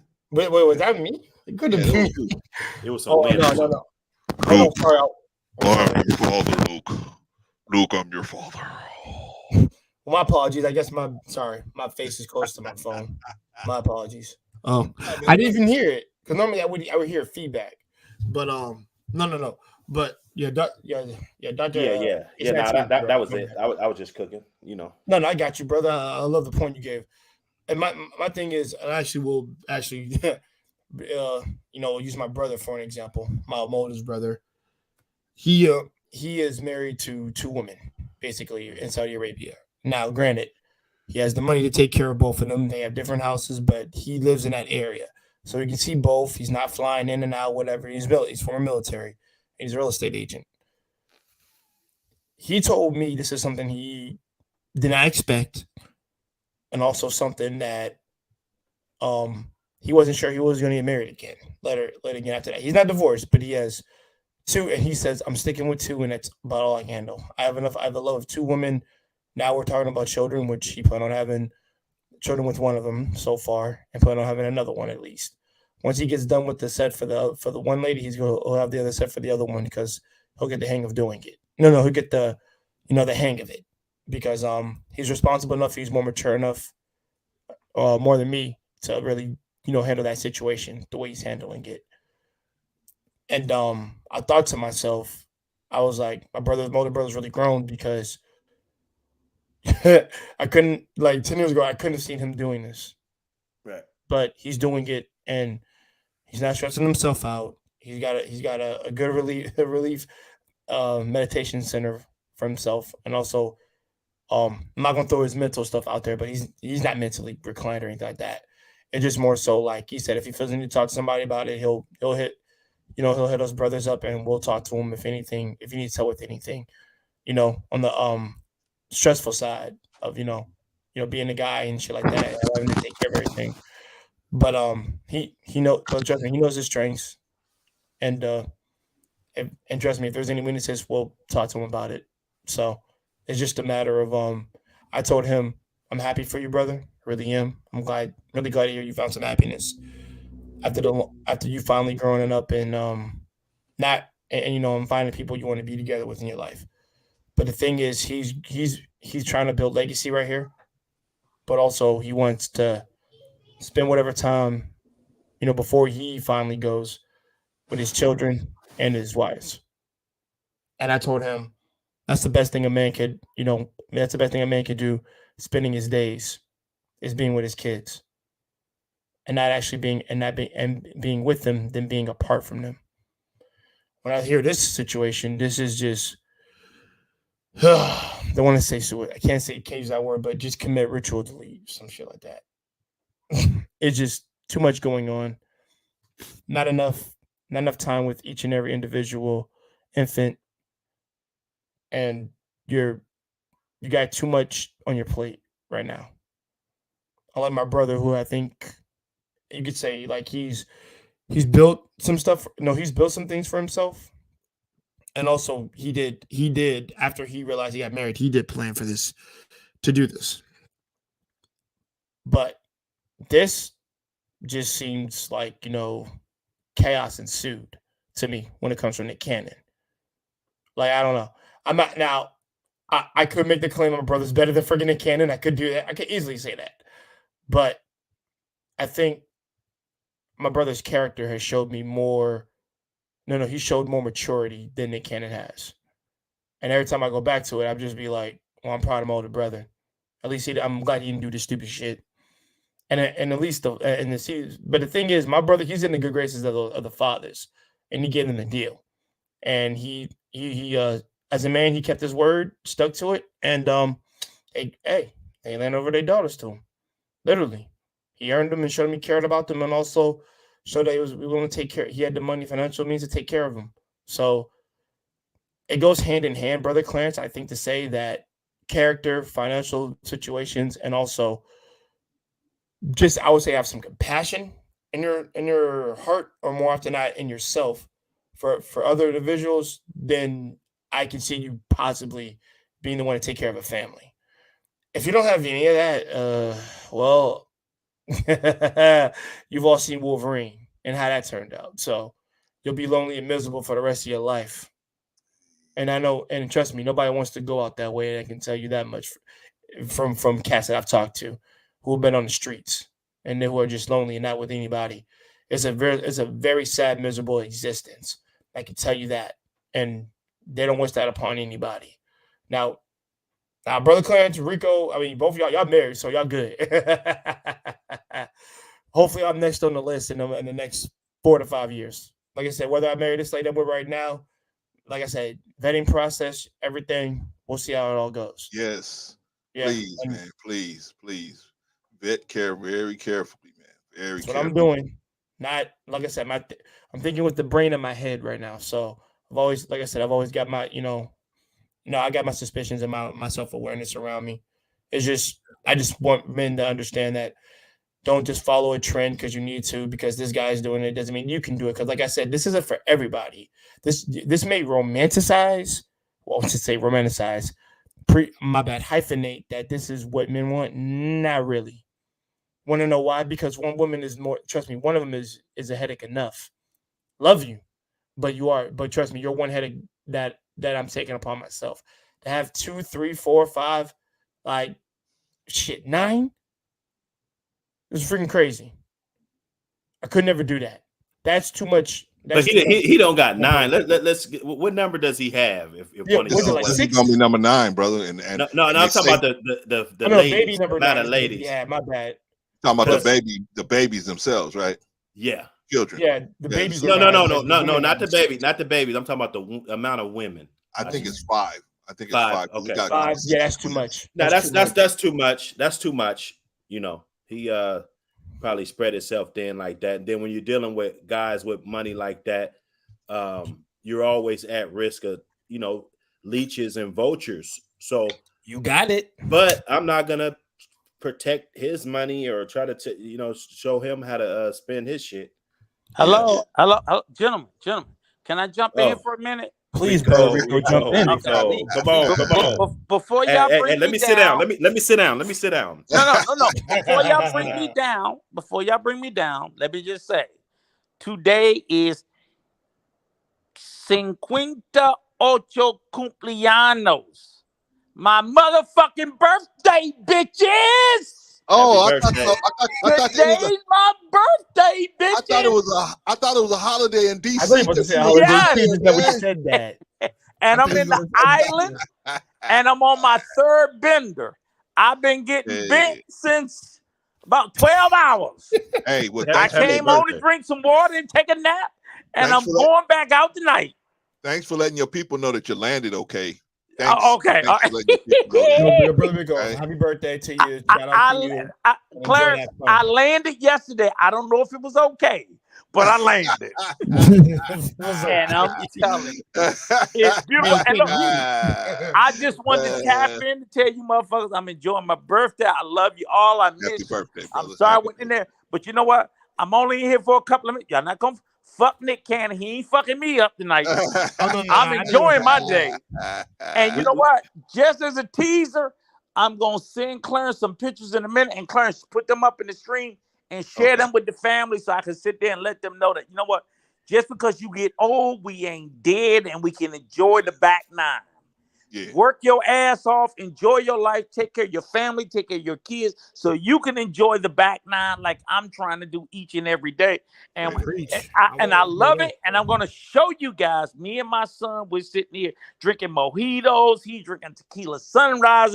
We listen to fucking Bossa Nova. The beautiful beaches, palm trees, sand. It's wonderful. Rico. Yes, sir. Somebody told me you were undercover passport, bro. I show him today. I am today. And when I'm sitting there saying it, unfortunately, I don't have the pleasure of my beautiful wife, but I do have the pleasure of my son, and we are just having a wonderful time. beaches. And again, you ain't gonna see. I'm gonna see on it. I ain't no. It's just the beauty. And I all on my Facebook. I tell them my lousy ass birthday, my feet up, getting. Now don't make fun of my feet. I got corns and bunions and shit. But my feet. Just seeing that sun, just They seeing up. the sun Yeah, glistening they up, on though. that water, and it's just like that head space that you in.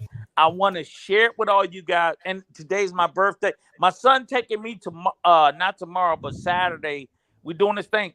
If you guys don't know, go to YouTube, look up Dinner in the Sky. It's called Dinner in the Sky. They started in Dubai, but they have it in Dubai and all around the world where they take your ass up like 100 feet up in the air to have dinner and drinks. Oh, okay. It's just expensive. Yeah, no, you're not on the ground. You're in the sky. They pull your ass up with a crane for an hour, hour and a half. And that's where you have your food and drinks.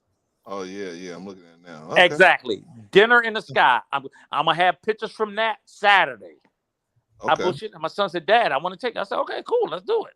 I can't get my wife to do it. But me and my son, like, let's go. Let's get fucking. And you got to strap in like you in an airplane. And no, they cook your food, your drinks, everything up there.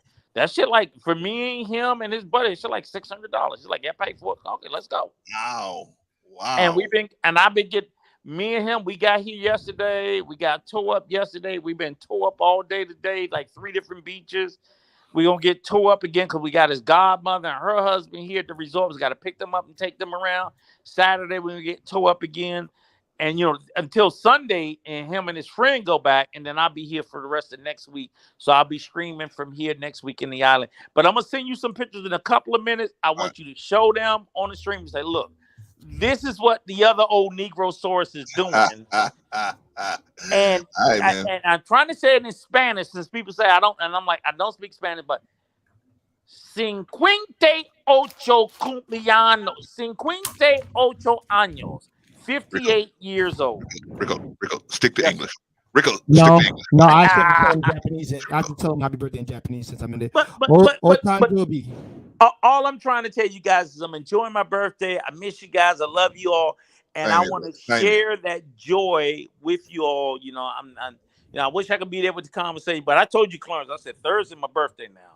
That's why I left you alone, man. I didn't even send you the link. I said, man, which I gathered. That's why I had to hit it. I was like, he wasn't bullshitting. I was like, it's my birthday. I'm here with my son and his friend. It's like, hey, look, but I definitely will tap in Sunday during the day for sure. Okay.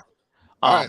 And because I want to show you guys the house and everything, But again, to tell everybody, this is where it is. This is my home away from home, and I'm gonna send you. I got some great pictures I took today because you was asking me before. I'm gonna show you the most recent ones from today. Yeah. Okay. From today, and hey Rico. Yes, Rico. Sir. Also, John hit me up today. He hit me earlier today. I think he's back in Louisiana. Yeah, he said he's gonna do a stream on Saturday, so I don't know if you're gonna be available for that, man. So. If it's during the day, I'll tap in. Now, if it's at night, Brother Rico, if you can put your email in chat, I actually have to talk to you about certain places in Costa Rica since we're me and my brother. Oh yeah. Well, I'm not in. Oh yeah. I'm in the chat. I am in the chat. Private chat. Gotcha. Yep. But I just wanted to do that. I'm not gonna hold up the conversation. Clarence, I'm gonna shoot you these pictures in a couple of minutes, and then please share them during this stream so that hopefully people enjoy them. I try to get them up. It's not a flex, it's not a brag. It's just the fact that I love my family and my Let's Talk Better Black Life family, and I just want as much as I can to share my good times with them as I would hope they would share with me. And I'll put it in the back chat for you, Marcus. Jay, I'm sorry. I'm sorry, Jay, I'm drunk. I get, hey, Rico, I get them confused all the time. I know, right? Right?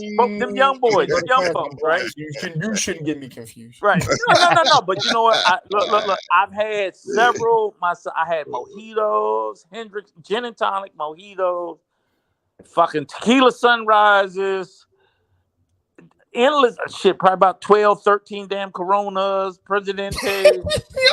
We start at 9 a.m. over here. Bro. When I get to the island, we start in the morning. Man. We started in the morning. Rico. We start early. Rico. Yes, Rico. sir. All right. Is there any words of wisdom to tell these the probably overwhelmingly black people listening how they can also get to the age of 58? Mother had you, mother made you, mother fucked you. No. I asked for it, didn't I? I asked for it, didn't I? No. You know. Well, I will say this. You know, straight from the heart. You know, I love my people. You know, I fight and die for my people. Stay true to yourself. Stay true to yourself. Stay true to who we are. Stay true to you know what we've been through, what we go through, this, that, whatever.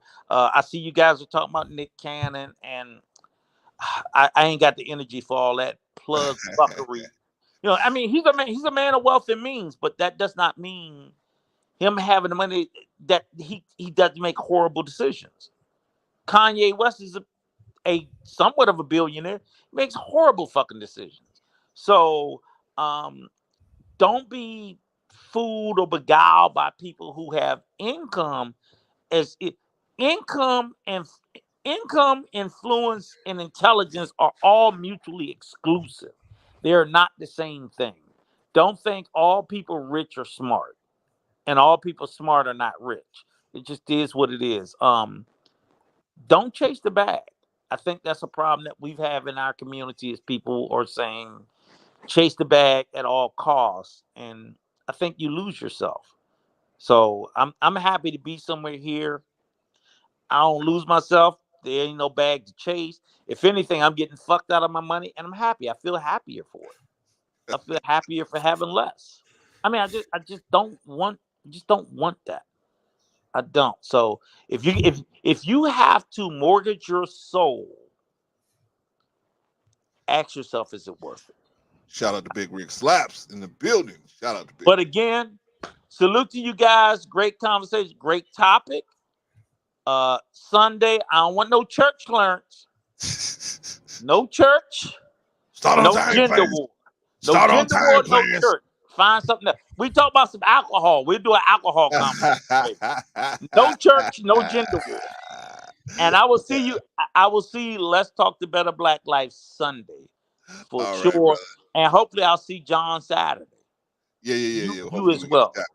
We get to tap in with him. I'll reach him on the back on the back channel, and I'm gonna drop my email in the back chat right now, Jay, and I'll send you the pictures. All right, thank you, brother Rico. All right, you guys have a great one. Happy birthday, bro. All right, Thank you, Dr. Hood. Thank you very much. Man. Be safe out there.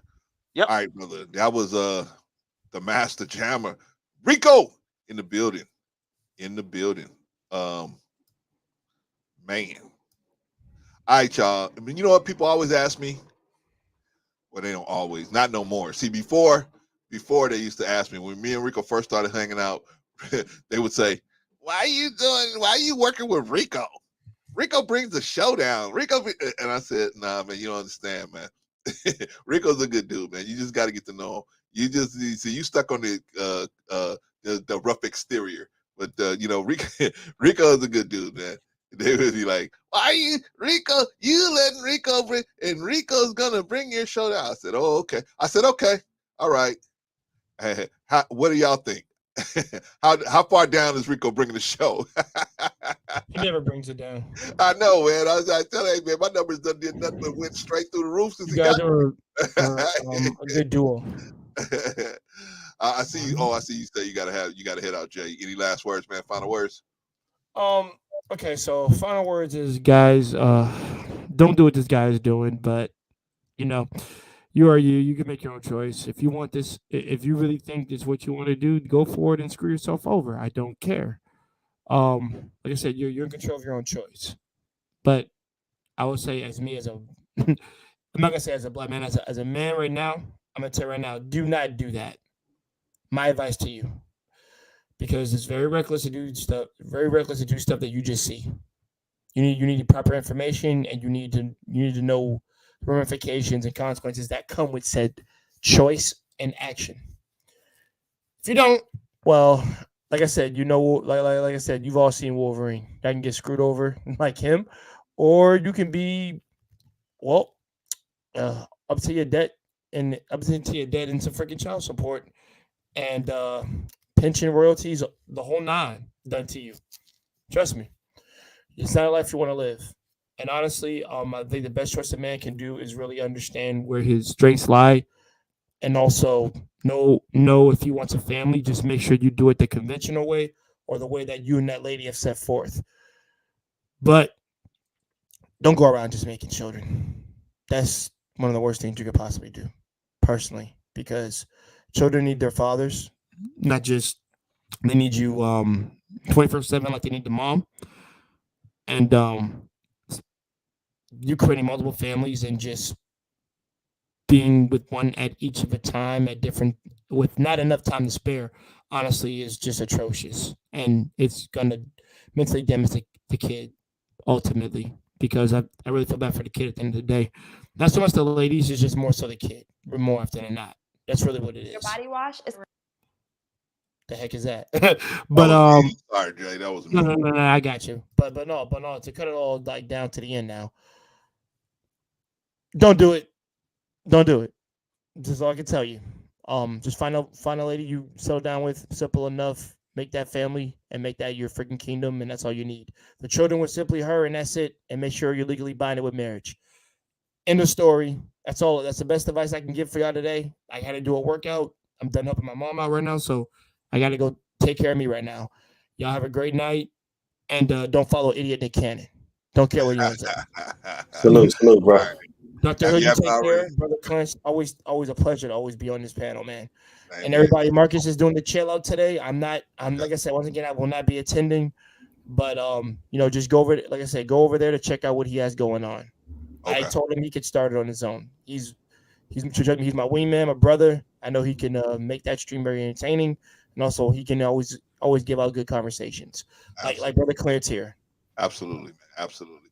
If you haven't already subscribed to Jay Takashi, going over to Jay Takashi, check out that webpage and decide if that is the kind of content you are down with. Jay, what you got going on? You got a chill session tonight. Marcus is running it, right? Yes, he's going to be running it around sometime around 8:30 to almost 9 because Pacific my bad. Eastern. My bad. Eastern time. Okay. And guys, like I said, any topic is going to go down. Like I said, we don't bash men over there. We don't bash ladies. We're over there. We're just having simple conversations.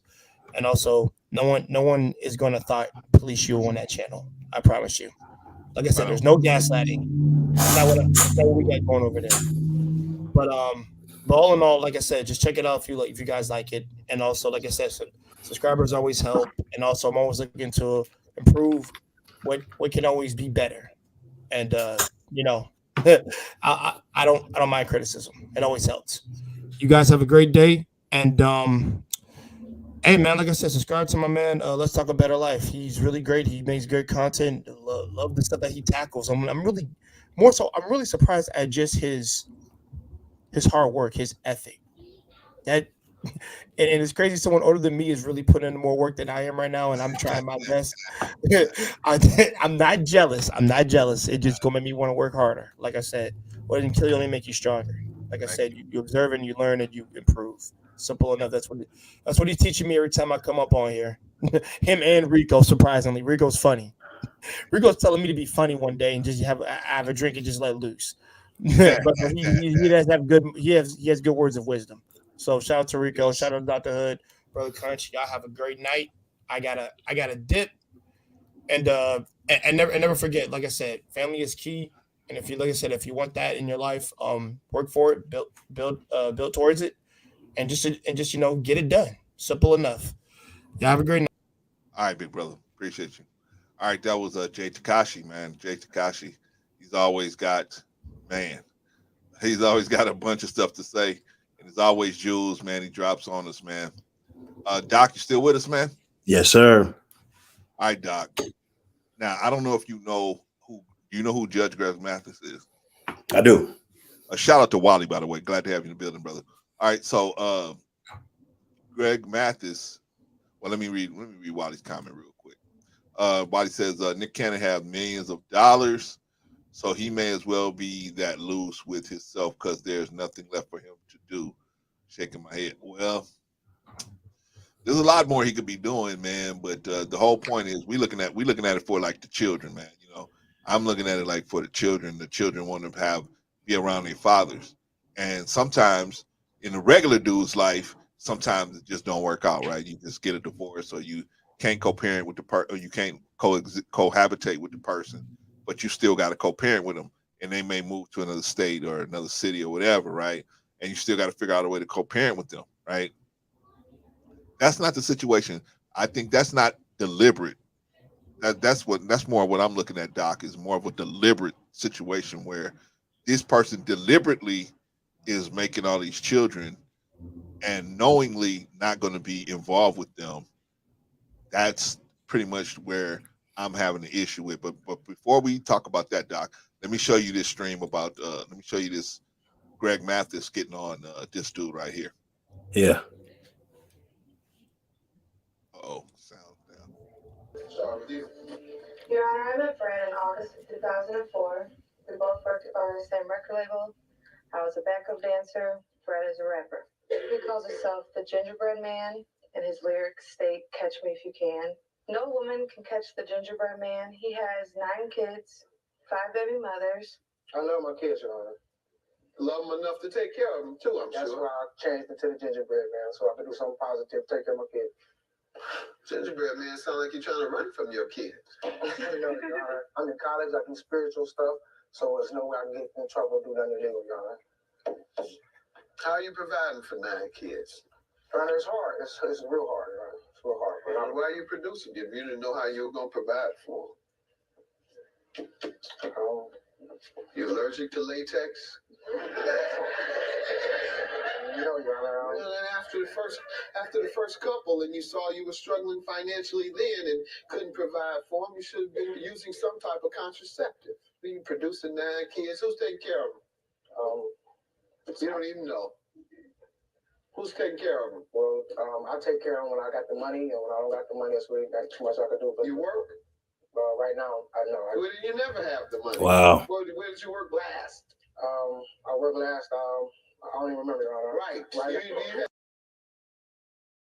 All right, Doc. This is the guy I'm talking about. Yeah. Right? This is the guy I'm talking about. I'm not talking about the guy that, hey, I tried to be with my mother, it didn't work out. Then I went and made another mistake with another chick, and it didn't work out. Now I got 2 different baby mothers, and I try to, and the second baby mother was probably sort of like a rebound situation, and I just made a mistake because I was hurting inside, whatever, right? Okay. You still got to take care of your responsibilities, right? But even that, I can even deal with a guy like that. It's when they doing this on purpose, and like this situation here, this brother know he can't take care of no 10. How many children he have? 8 or 9? 9. 9, right? Just like Nick Cannon, 9 with 5. 9, right? So this is what I'm saying. I think looking at Nick Cannon, they may say, "Well, I can do that," and the women will just take care of them. But that's not the reality. The reality is, excuse me, if you have 9 children and let's say 6 baby mothers, at least 3 of them gonna put you on child support. I would say at least half are gonna put you on child support, right? Now, how are you gonna deal with that? And that's just half of them. That ain't even the other half are gonna want money and want support as well, right? Right. This is the thing, Doc. That's why I'm asking: Is this a good thing that Nick is doing, man? Is it promoting something good? So I see it from a promotion standpoint. Like he's kind of promoting that type of lifestyle. Like he can afford to do. Yeah, no, that's terrible. Like, right. If Nick Cannon's in a great position compared to that guy. Exactly. Right? And that's most of us. It's that like guy is night and day. Right? It's night and day. So like that's I said, Nick Cannon, his kids, his college is paid for all before they come out. Before they born. You see what I'm saying? Right. And then brothers and sisters, like, when you get out of your 30s and your 20s, you're not just kicking it with a whole posse full of dudes and stuff no more. Right. Like your main guys be like close friends, family members. That's it. So by him having those kids with a network of and I don't know how big his family is. Maybe he comes from a small, super small family that don't never do nothing together, you know, and he wants to build that family. I think it was just him and his mom. I think it was See, just him and his you see mom. what I'm saying? So imagine, like I got, I'm up in Washington, Seattle. I got over 200 relatives, 300, in Seattle. You Man, feel y'all was me? putting in work, Doc. Man.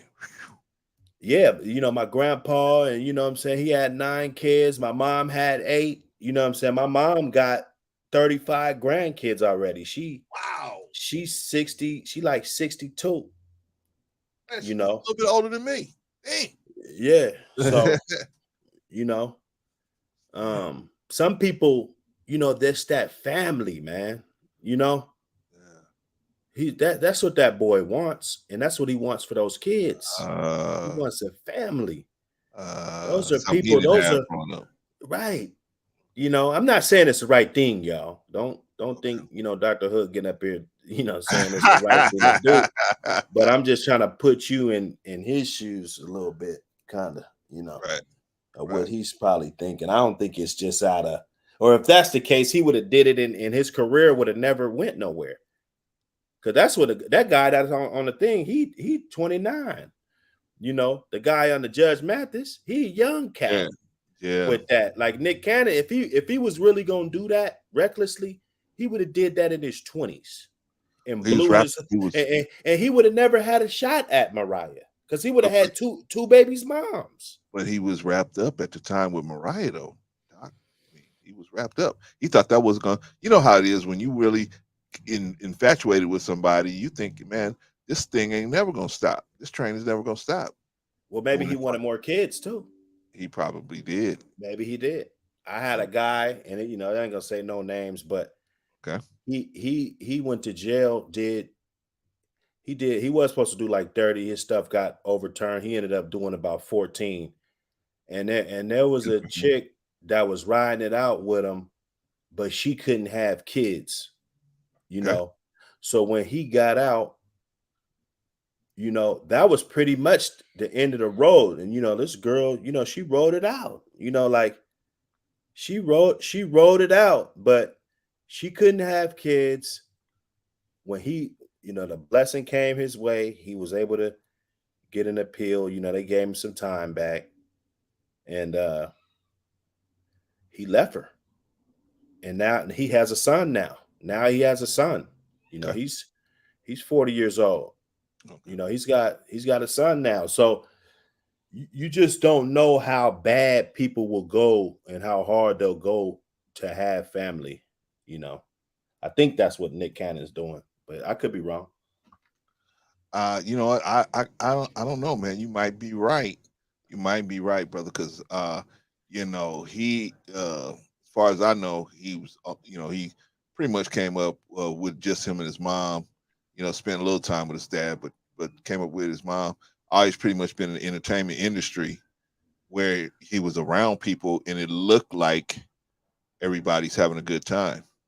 But when you got to go home, it's like Michael Jackson to Jackson 5, when they on stage, they look all happy, but when they got to go home to Joe Jackson, it was just a whole nother world, right? So maybe you're right. Maybe he's trying to compensate for himself for what he wanted. He wanted his children to have siblings, right? Right. He got a couple of different sets of twins, right? Mm-hmm. But my point is, at what point do we say, at what point do we say, okay, Nick Cannon, this probably ain't a good idea. Not even for you, but even for the average dude. Because the average dude gonna look at you and say, "Oh man, Nick Cannon can do it." I think he wouldn't have a problem arguing with 10 people on the panel. I don't think he'll have a problem. I think he'll make it make sense. Now about the promotion part, I don't believe in that because maybe there is some dudes out here like, oh man, I'm gonna be like Nick Cannon and just start letting off the cannon, right? But So I don't agree with that part, but I think he can easily explain, what he's doing and what he's got set up and all these businesses he got in his kids' names and royalties in that kid's name. And so Right. you know, I don't think it's about the kids. I think it's more about the image and that he is in the spotlight. Cause like we never knew this dude on Judge Mathis. We never knew Yeah. him. He Right. doing the same damn thing, Same exact thing. or who those women are. They might be well off. Who knows? What women? The women that Nick Cannon's choosing. No. Oh, so they're just turf dirt? I wouldn't say they turf dirt, but definitely not. They're not doing as good as him. No. Oh no, not as good as him. You got to be, you got to be, because he's doing really good. Right. So, but still, if they were making, $500,000 a year, that's good in the real world. Like your baby's mom's making $500,000 a year. Like, yeah, that's not Nick Cannon money, but they could still be like well off, like business professional at something. They're probably not just your average slouch, but then again, they could be. I would say they were above average in looks and ability. I would say that. I don't think he's going to be places where he's going to run into women that are, kind of like circling the drain. I think he's probably going to be at places where, at least there's going to be a standard of looks, a standard of, being able to be street savvy. You know what I mean? So I don't think he'd be no place where, like at the local bar, you know what I'm saying? I think probably meeting women at, professional functions and professional situations. And then, he's able to see that they got some sense. Right. But my thing is, most of us, where we meet women, we meet women either on the job, either at school or in the street somewhere, right? At the store or that's where most guys meet women, right? Now they got the dating apps, right? I don't know if you do dating apps or ever done the dating apps, Doc, but I never had the chance. I never had the opportunity to do it because I've always been married since before they came into existence, right? Right. When I was coming through, what people did, they had what they call personal ads, right? You go to like Craigslist or you go to the hey Doc, I'm gonna show you how old I am. They had a paper that they used to call the recycler. I don't know if you ever remember the recycler, right?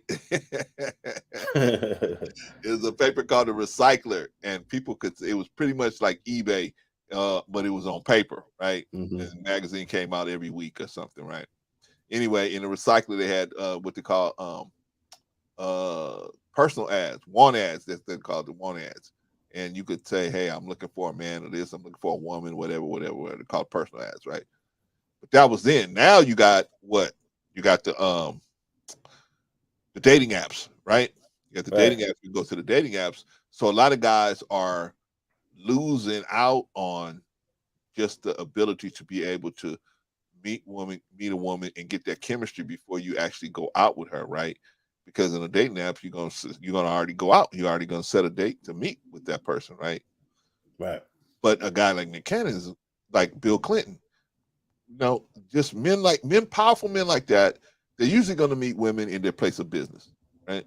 Right. Okay.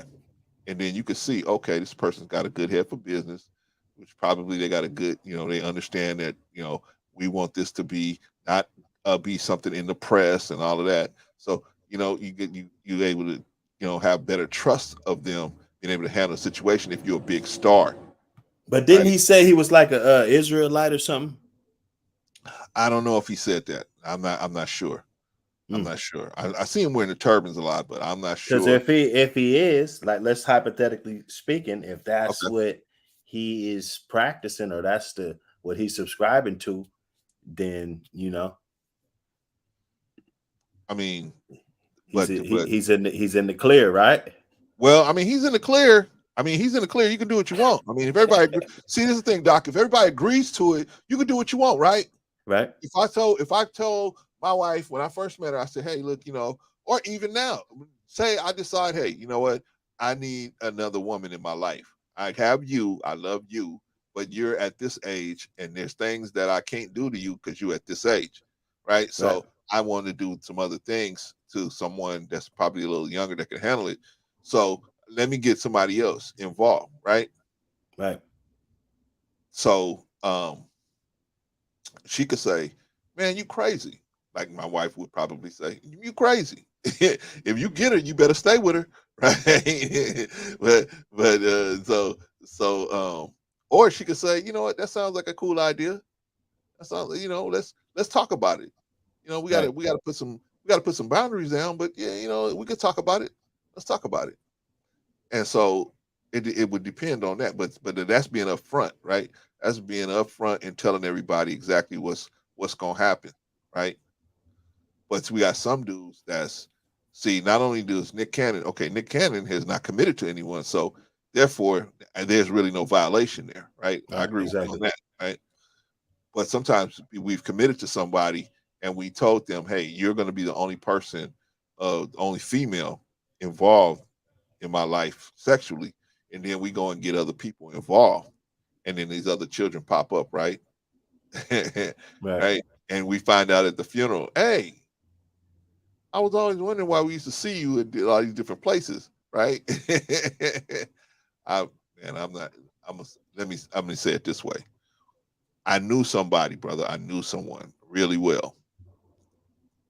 I knew a brother really well. Had a relative, and and he but we didn't hang out a lot. But we probably about maybe 10 years older than me, right? And one day I happened to be way out in the middle of nowhere, right? Way out in the middle of nowhere because I think I don't know what I was doing out there, man. Whether I was visiting somebody or something like that. Well, I was way out in the middle of nowhere, right? And I said, let me go into Target, man, and get me some socks or something like that. Because I think I spent the night. Well, I said I didn't have no clean clothes, so let me get some underwear, some socks, and stuff, right? So I go to the Target around the corner, man, and as I'm walking in, guess who's walking out with a Who? whole nother family, right? Hmm. I mean, a whole nother family, right? I was like, and you know how like when somebody see you and they recognize you, they don't want to say nothing. So I didn't want to alert him. Yeah, I didn't want to put him on the spot, right? So I didn't say nothing to him, and he didn't say nothing to me. And Right. this was probably maybe 20, 30 years ago. And I never said nothing. I never said, he and I never spoke about it. Never spoke about it. Right.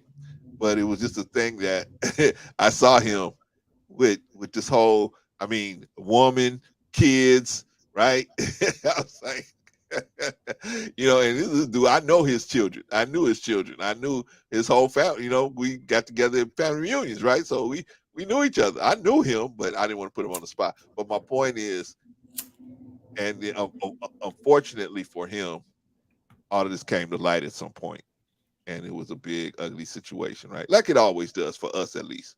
It always comes to light for us. And so my point is, there's going to be when they find out like that, there's going to be a level of disrespect that they feel, right? Because it'd be easier if you just came out up front and said, "Hey, bro, hey, sis, I want to do this." And do you think in the situation with Nick Cannon, you think in a situation with Nick Cannon, there was any of that, or just everybody was on board? Everybody's like, "Cool, no problem." Well, when you got your, like I said, he built his dynasty first. He built his thing up first, so his results gonna be a lot different when he meets a woman. They're gonna be on board. If they want to be there, they're gonna be on board. I mean, they might come in there with the wrong intentions, and that's why you don't sift around. And it's the vetting process, and it's good to do it the good old fashioned way, organic way. But that it is what it is. Yeah, man. Yeah, man. I feel like feel like I'm being Cynthia G today, man. You know what I mean? I'm just showing, I'm showing the brotherhood in a bad light, man. And I don't want to do that. I'm not trying to do that. I'm not trying to say that black men don't spend time with their children. That's not what I'm trying to say. What I'm trying to say is that I don't think it's a good idea to spread yourself around so thin that you ain't gonna be able to water your own seeds. You know what I'm saying?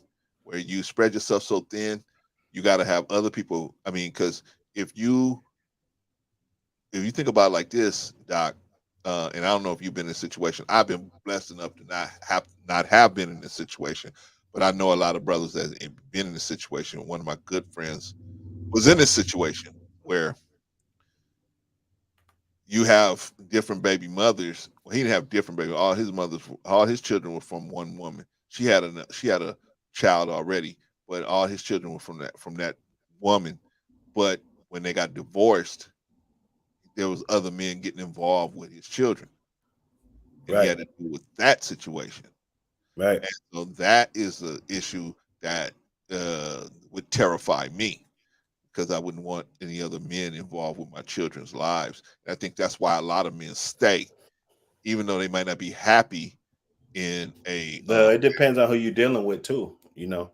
So some women get down like that. Some women, you know, will bring a guy around your kids that they haven't vetted out, or you know, just any old dude that could, you know, bring some type of danger to the kid. That's just how they roll. In my opinion, that's the woman. That's who you're dealing with. Some women, if they let's say they have a kid with you and then get out of that relationship, and then you know they know how to move, they're gonna move like a woman. Okay. You know, and I don't think that's a racial thing. I think that's just a woman thing. Some women are real, you know. But what I'm saying, Doc, is, I mean, if you got 5 baby mothers, you don't think at least 2 or Well, 3 of them? I got two, and Okay. my first baby's mother she's married, you know. Right. That's my point. Right. To but so I had to deal with that, you Right. know. But I don't think she was the type of guy, I mean the type of woman that would just have anybody, you know. I mean, dudes I believe dude to be a respectable, cool individual, Right. you know. But see, that's what I'm saying. You got blessed to have that happening around your child. Well, Yeah, but that's her though too. She's not, she's a woman too. Just because I'm not with her, that doesn't mean that she's a bad person, you know. no. What I'm saying is, you see, the type of person she's going to select to be Right. around your child is pretty much out of your hands, right? That's what I'm saying. Okay, so if you have been on your job when you pick this person, then you know the kind of person she is. You can see she's not going to be picking Right. some Rudy Poot type dude to be Exactly. around, right? But if you just out here hitting and running, and you ringing the bell all the time, you might be picking people that they look like everything's together. Like most women, they look like everything's cool till it's not cool. You don't find out things ain't cool till they're not cool, right? Yeah, Hey, you're right. baby, I'm thinking about, have us bringing somebody else into this situation. Let's say there's a guy say that. Oh yeah, I don't have no problem with that until the chick get there, right? I had another friend that had told his wife, "Hey, I'm gonna bring this other person into the situation." Oh yeah, go ahead. They had a great time for about 6 months. Everything was cool until my friend decided he wants to spend more time with the other chick. Right? Right. That's when everything went off the rails. Right? So sometimes everything's cool till it's not cool. But my point in all about the having different baby mamas on purpose, like having this like huge amount of women to deal with, is that opens up the door where there's going to be multiple men Yeah. that have to come in. No, you're right. You're right. And if you don't have a It good, opens up the back door. Exactly. You know, You see what I'm saying, Doc? it opens up the back. Hey, But you I living it. agree. You I living it. agree. So you know what I'm saying. You living it. And so this is what I'm Well, saying. I'm glad I never had to come down on somebody. I've seen guys get into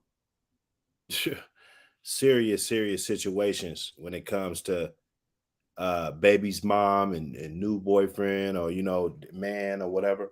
I seen it. So, but I think it still has something to do with who is this? Who are you dealing with? Some females they out there like that. How'd you get her? Did you put in any work to try to get her, or was she just easy? Anybody could have just had her. She just fell on your lap one day, and now you're with her. I mean, there's those situations. It's not uncommon. Plenty of guys, they don't have no type of. I know it's a good YouTube term, vetting process, and people just say it, and it sounds cliche, but you actually have to do it, and that type of stuff takes time. Well, I It think really does.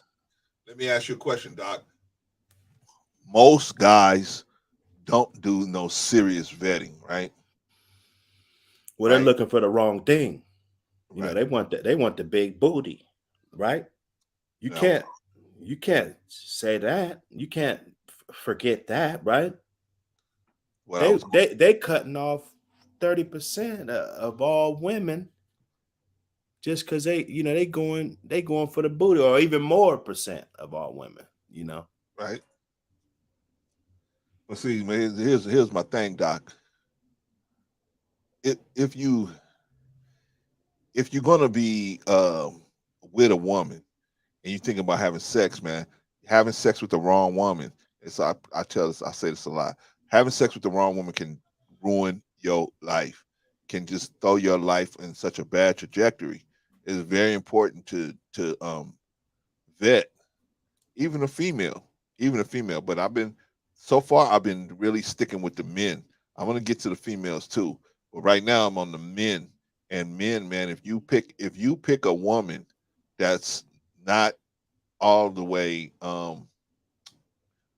they don't have a lot of sense or not very mature, and then you start having sexual contact with her, that's gonna be that can turn out bad, No, it is. It's gonna be right? terrible. And so I wrote this book.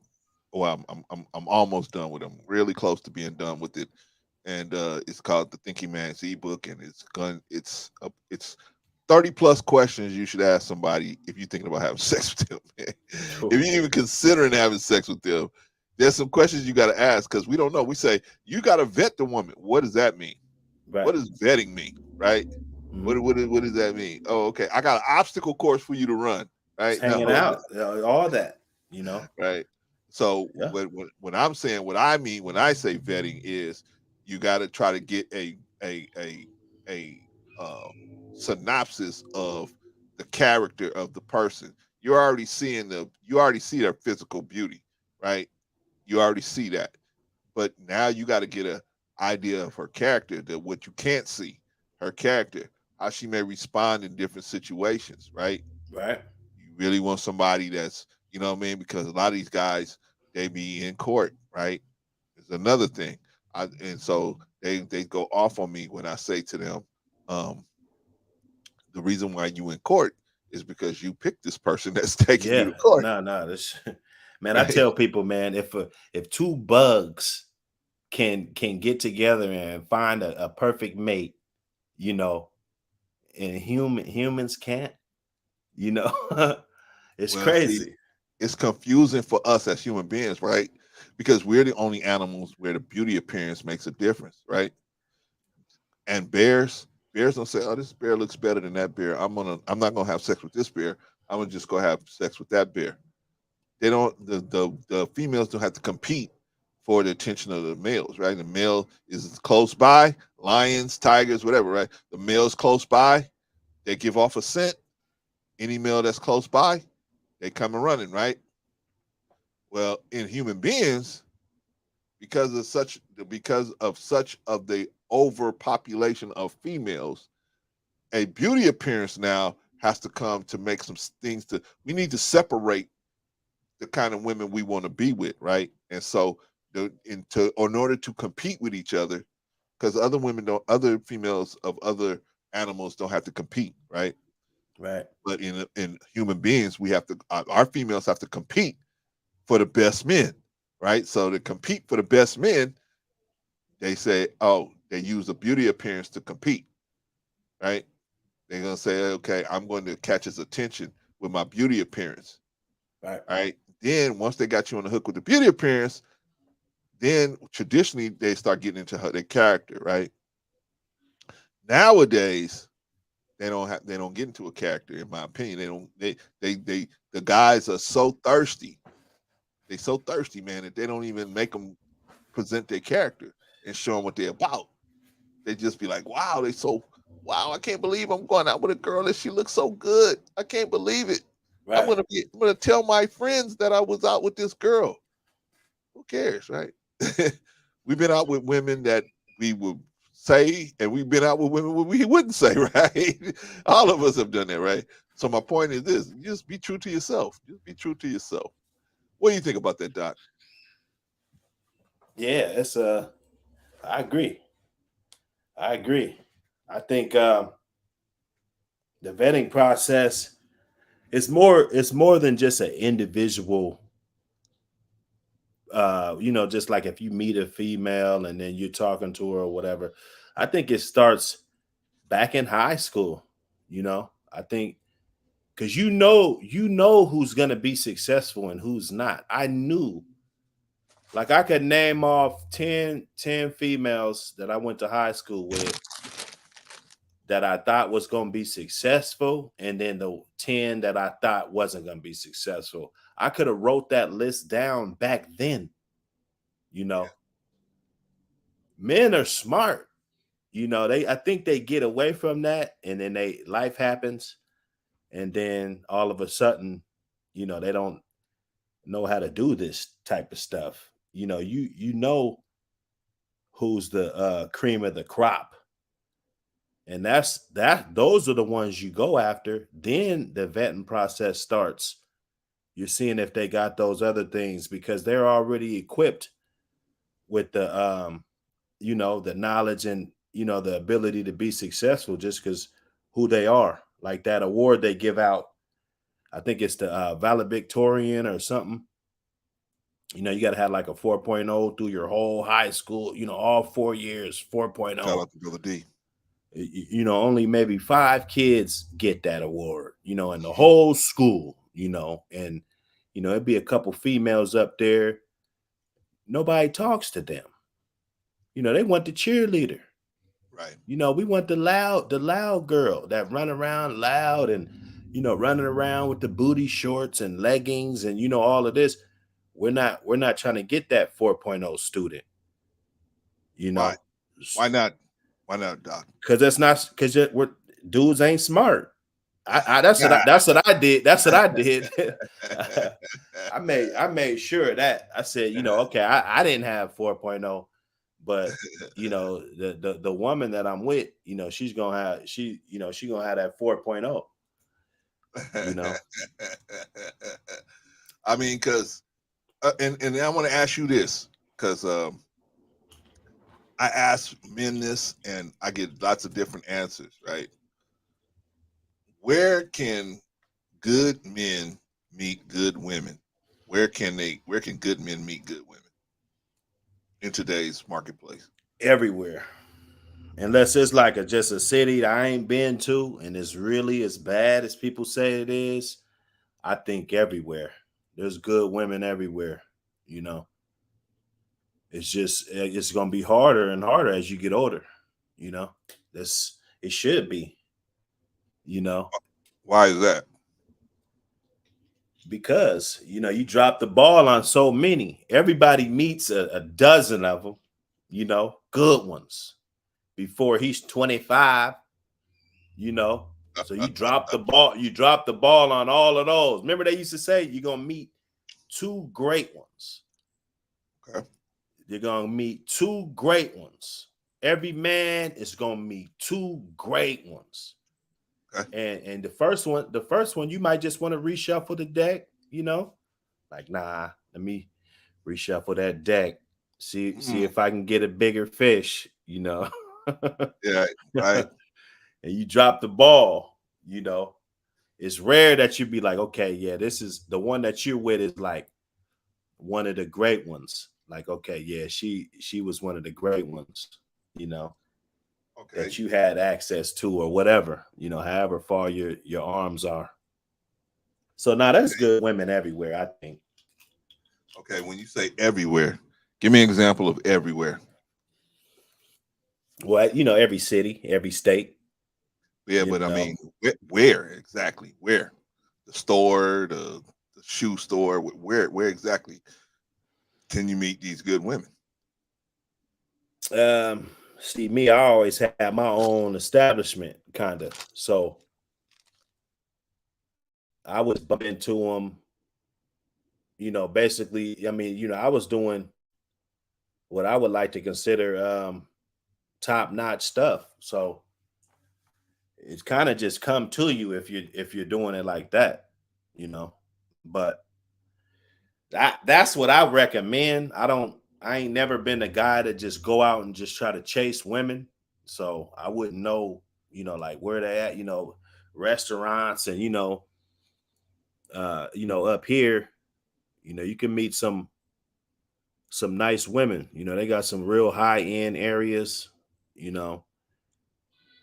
just like I told you, the one from the hood, her mom, I think she's a good woman. I think somebody would be happy with her. I'm pretty sure she's probably in a relationship. I think she's a good woman. So who's that? You just can't exclude it. Now I said it earlier. There was a woman. She grew up and she's doing big things. She's real successful, and her mom was like, we used to see her as a kid on the block. Prostituting, and you know what I'm saying. So she come from a rough home, but and I don't even know if her dad was around at all. But it just depends on her will, her drive. She working out every day, and she just seemed like she living a good life. You would never know that she was raised in that environment. Right. You would never know unless she told you. Vaughn said you can meet good women at the park, on the bus, in the bank, at a yard sale, at the beach, at the laundromat, everywhere. Okay. Vaughn. Okay. Because just a thing, if you meet these women everywhere, you want to make sure that you're meeting the right type of person. So you still got to vet them. But I just want to know where you can, because see, a lot of men say that I don't know where to meet women. I don't know. So I got to go on dating apps. I don't know where to meet women. Me, in my course of working, when I was working all over the city of LA, I would run into women all over the place. So I mean, I feel like you can, but I think these guys think that they're looking for a place like the club, right? Yeah, a place where you have right. But I mean, a place where women that are looking to meet men are congregating, right? Right. That's I think what they're looking for. But in reality, most of the women you're gonna meet, they're gonna be alone. They're gonna be doing different things, out and about doing different things, right? Right. You can meet women anywhere, in my opinion. Yeah, they gotta live. They're not on quarantine or nothing. Right. They gotta live. They're out here, I just, depending on where you're at, you're gonna get a different quality, and maybe it might come with some extra perks or something. I got my outlook because I'm from Seattle, but growing up, the central area, like that's a rich neighborhood now, but it was like the slums and shit, back in the 80s, just growing up as a kid. So meeting, there used to be people come across the bridge and from those rich neighborhoods and swoop us up, take us over there, get to kick it and stuff, on them boats and and you just get a whole nother outlook about things, it really opens it up. So if you're in high end areas, you're gonna run into high end people. That's what I think. And it might come with some perks, or you might get a high end crazy person. Oh But if you go to the trap or you go to the club, the hole in the wall, the strip club, or everywhere else, or in the DM, and that woman 9 times out of 10, that's why she's doing that, because she's enjoying that. She didn't get on that app just to get you. She's getting on that app to see all of what she could get. She's going to the club to get the attention, from men. That's an adrenaline rush for a woman, when guys are pursuing you and you get that attention. She don't get that every day. So they go to the club and so they could get haggled and harassed by men. So, if you're meeting a girl that's going to the club, 9 times out of 10, you're going to meet a girl that's want to keep going to the club. And she's never going to stop wanting to go to the club,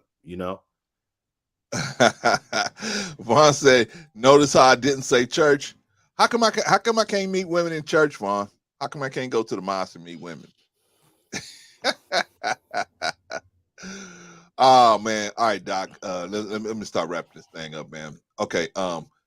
You been giving out some great jewels, man. You and Jay gave us some great jewels today, man. Let's get some closing remarks, man. Let me see. I gotta find something here. Here we go. All right, Doc. What do you think? Just don't jump out the window. Don't pull the Nick Cannon just yet. Wait and see how his program works out. With him, and we cooked the one guy on the Judge Mathis situation.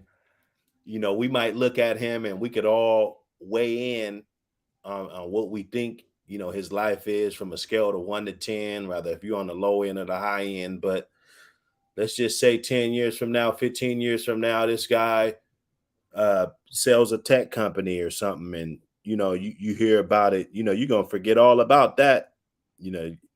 Like it's the glow up. So they get you when you're down, but in a way they do salute you when you make it a success story. So if you in that situation, don't just think it's over, but be a success story. I guess that's all he has left, unless he's about to have more kids.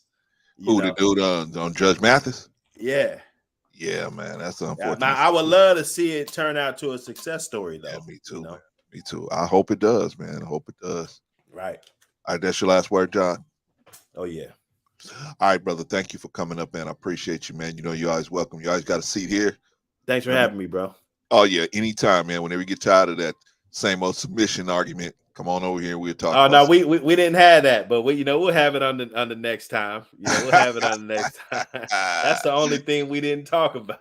Oh man, okay. Well, you go to the front. I talked about it a little bit, man. But you're right, we didn't even get into that, man. But exactly, that's a whole nother can of worms. We'll open it up. Okay, we'll talk about it, Doc. I'll have a show, and I'll specifically look for you, brother, to come over here and talk about it. All right.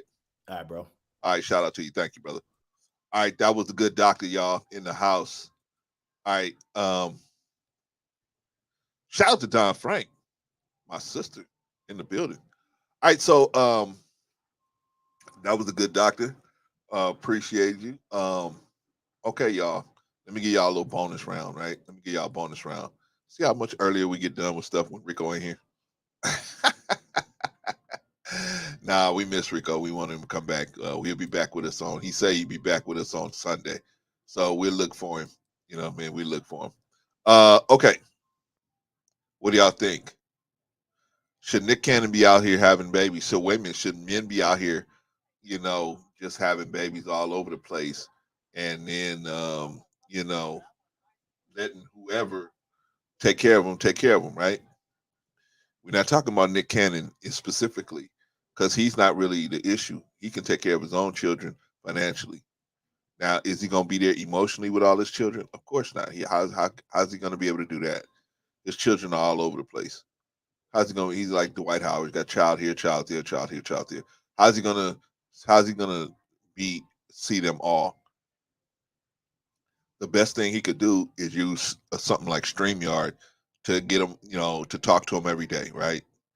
There's no excuse. And even before StreamYard, there was the telephone, right? There's telephone, text message, WhatsApp. There's all kind of ways for us to talk to our children, right? I just don't see. I just don't see how I can do it, Don. I just don't see, um, just how if you spread your seed that thin, you spreading yourself too thin, and you can only water what you can see. That's my point, Don. The kid's gonna suffer, and if you really think about it, you be able to say, "I did all this," but if the woman you left them children with is not pushing your program, and what's the reality? What's the chances that a woman that's your ex is going to still push your program? Probably not that high, right? The chances of that happening not that high, right? It's better if you would be right there with your children. Now I'm not talking about the cats like the good doctor, like Dr. Hood was saying, hey, sometimes you're in a relationship, it just don't work out. You go in and you try to make it work with somebody else, and then it still don't work out. Okay, that's different, right? So you got two baby mothers. Okay, that's different. You know what I'm saying? You wasn't looking to do that, but it turned out that way because of for whatever reason, right? The relationships didn't work out, right? But you wasn't looking to go out and say, I'm gonna spread myself around 9 different times. Ay, ay, ay. Right. Ay, ay, ay. Well, we can't say he didn't spread himself 9 times. He spread himself, let's see, because he got two sets of twins. So let's see. That's those four babies are actually that reduces down to two actual incidents. So that's 2 times instead of that four. Two get you four. So instead of 9 is 7, right? 7 times going to bat, right? Or 6 times going to bat. But now they say you got a 10th one on the way. You got a 10th one that's due in 2 months. That's what they say. That word on the street. What they used to say, Don? Heard it through the grapevine. The grapevine say, hey, you got another one on the way, right? This dude Nick Cannon, man, he ain't no joke. But now he got the finances to be able to get, and he's gonna get shellacked. He's gonna get shellacked for child support, right? But he's gonna say, "Hey, I didn't never live with none of these people," and that was a smart thing he did. He didn't never live. He didn't never cohabitate with none of these people, so he had to pay their bills or anything like that. If he does any of that, it'll be out of the kindness of his heart. He won't be subject to having to do it. But even then, your children are living with this lady. Aren't you going to want to make sure that her bills are taken care of? Your child is there with her. Your child is in her remittance, right? Make sure that if your child is somewhere and the lights getting cut off, or what I'm saying, the phone's not working, or the electricity's not working. You probably gonna take care. I mean, most of us as guys, we're gonna take care of that. I think it's reckless behavior, Vaughn, because like Don said, you're not really thinking about the children, and you're not giving the children a decent chance to emotionally develop because they don't have their father. And to the children, it's going to look like they're being rejected. To the children, you not being there and you being with your other children, to them, it looks like they're being rejected. They're not gonna care that you're not getting along with the mother. All they see is, what about me? What about me? Don't you love me? If you love me, you'll be here with me, right? That's how children gonna look at it, right? So that's why I'm saying this is not a good thing to do. This is not a good thing to do, in my opinion. Now, I also think it's not a good thing because Vaughn, you said earlier it's not a good look, right? We got other young brothers. Let me show y'all something else real quick. Let me show y'all something else real quick. Real quick. Diapers? No, that's really not true. I will say really not true. This is not true. I mean, I'm not gonna lie. She has helped me. I want to give her credit. She has helped me. Yeah, she helped me. I ain't gonna lie. She was a helpful person. Okay. Yeah. You couldn't afford diapers for your baby? No. It was like once or twice. Like I was going to get money to the next day, and she did it. You know. You didn't work? No. Off and on, I did color promoting and like video shoots and stuff like that. Did you finish school? No, I'm still in school. So you had a baby prematurely? Yeah. Originally, I had a football scholarship that fell through, and then I wound up having a kid. Fell through as in what? Pretty much, I got hurt, and then I got out of shape. Then things didn't work out. Why'd you have a child when you weren't prepared? Just happened, and I was young, 18. Okay. How do you take care of this child? Like I said, beg somebody for diapers. How do you take care? Well, that was just like once or twice, and I had money the next day. So like, you know what I'm saying? Who takes care of the baby? I do. I pay all my bills, everything. On the part-time job? I work. I'm a promoter, and I shoot music videos for people, so that pays the bills. Okay. Tell me about your promotions. Tell me about I've been promoting for nightclubs around Portland since I was about 16, off and on, Okay, you've been very profitable in the last 2 years? For the most part, I get by. I don't have extra luxuries, Get by, meaning yes, you've been profitable? Yeah, I get by, yeah. All right, give me an example of a profitable promotion. Like if I throw a party somewhere. Give me a specific example. In September, I went in with a group of friends, and we threw an event at a club, and I put up probably about $250, and I made $750 back. So you make $500 net profit? Yeah. How often do you typically make $500 net profit? It depends. It varies. It could be one party. It could be like 150, or it could be 1,000. It just ranges. Okay, but you're not sure how often. As much as we try to do them, I try to do something at least every week. All right. Hopefully you'll hurry up and get your education so that you can take care of your child without relying on a hit or miss $500 party. Yeah. Child need more than that, so you won't have to borrow money to pay for the child's diapers. Is the child's mother around? Yeah, she's involved, but financially I handle everything. Does the mother do all right? Financially? I don't know her situation like that. Me and her don't talk like that. Oh, you don't get child support? No. Why? Just don't.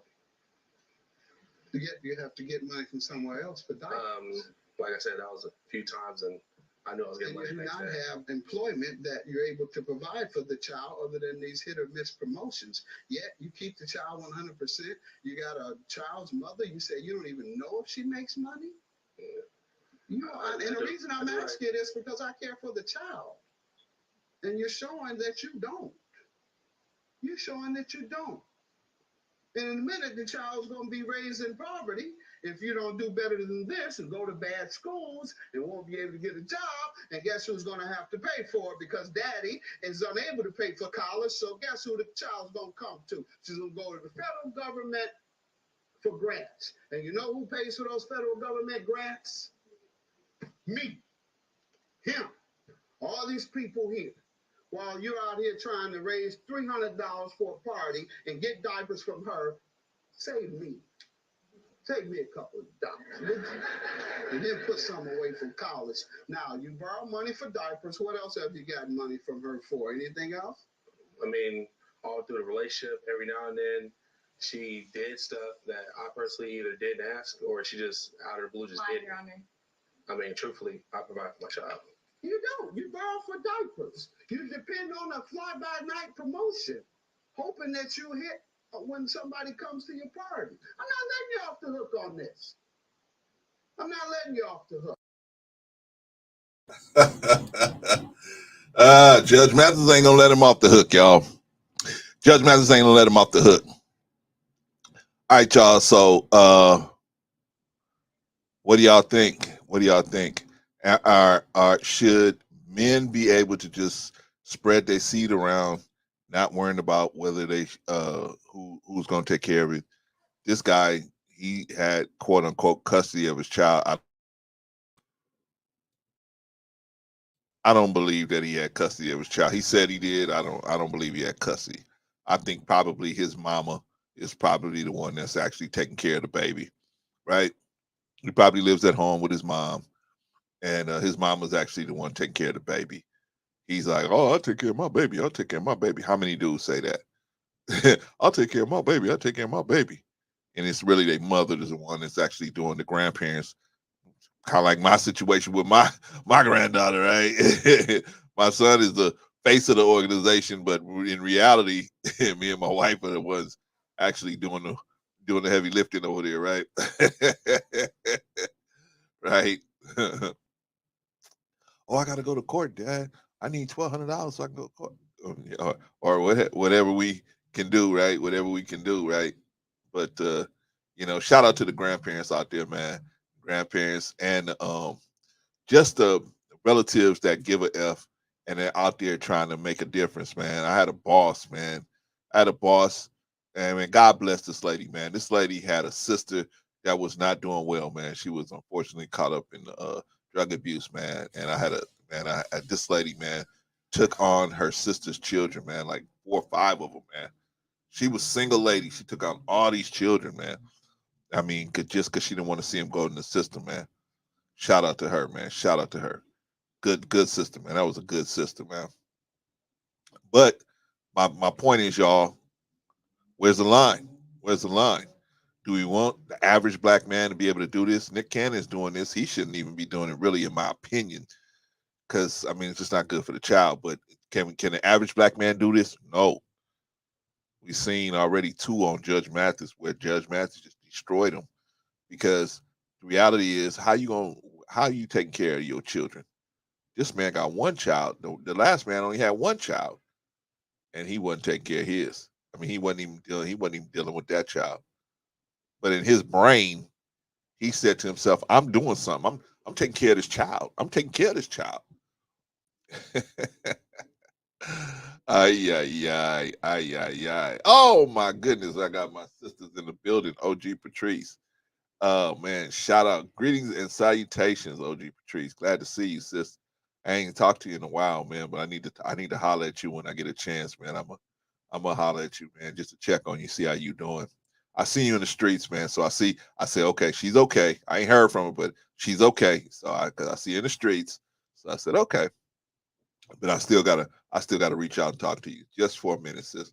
Brother Sim said, "Your young parents do need to be don't do be weaponizing their young kids to grandparents." Yeah, yeah, they do, Sim. It's unfortunate, man. And as a grandparent, what can you do, right? If you say, "Well, F you," then go ahead and take your child and go, then the child's gonna suffer, right? Child's gonna suffer. I had a relative used to get money out of my mother all the time by just posing the threat of the children going hungry, right? He would always say, "Oh, I don't have no food. I don't have this. I don't have that." My mother would give him money, food, everything, right? And I was just like, "Why do you keep doing that? I mean, it's never gonna stop. If you continue to do this, even into adulthood, I mean, it's just never gonna stop." And I was right. It never stopped. It didn't stop till the day she passed away. She was forking over air. She was giving him so much stuff.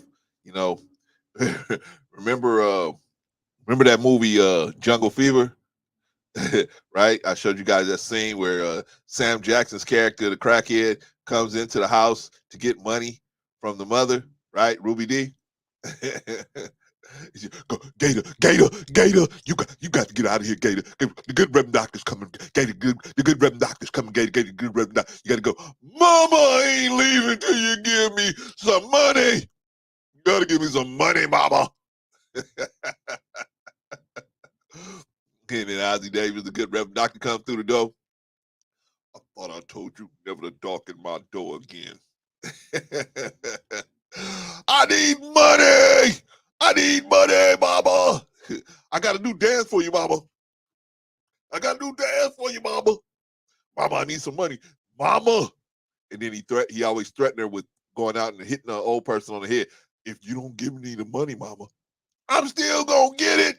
I'm gonna go out here and hit some old person in the head and take their money. It's better for you to just give it to me. You're saving that old person I'm finna go hit."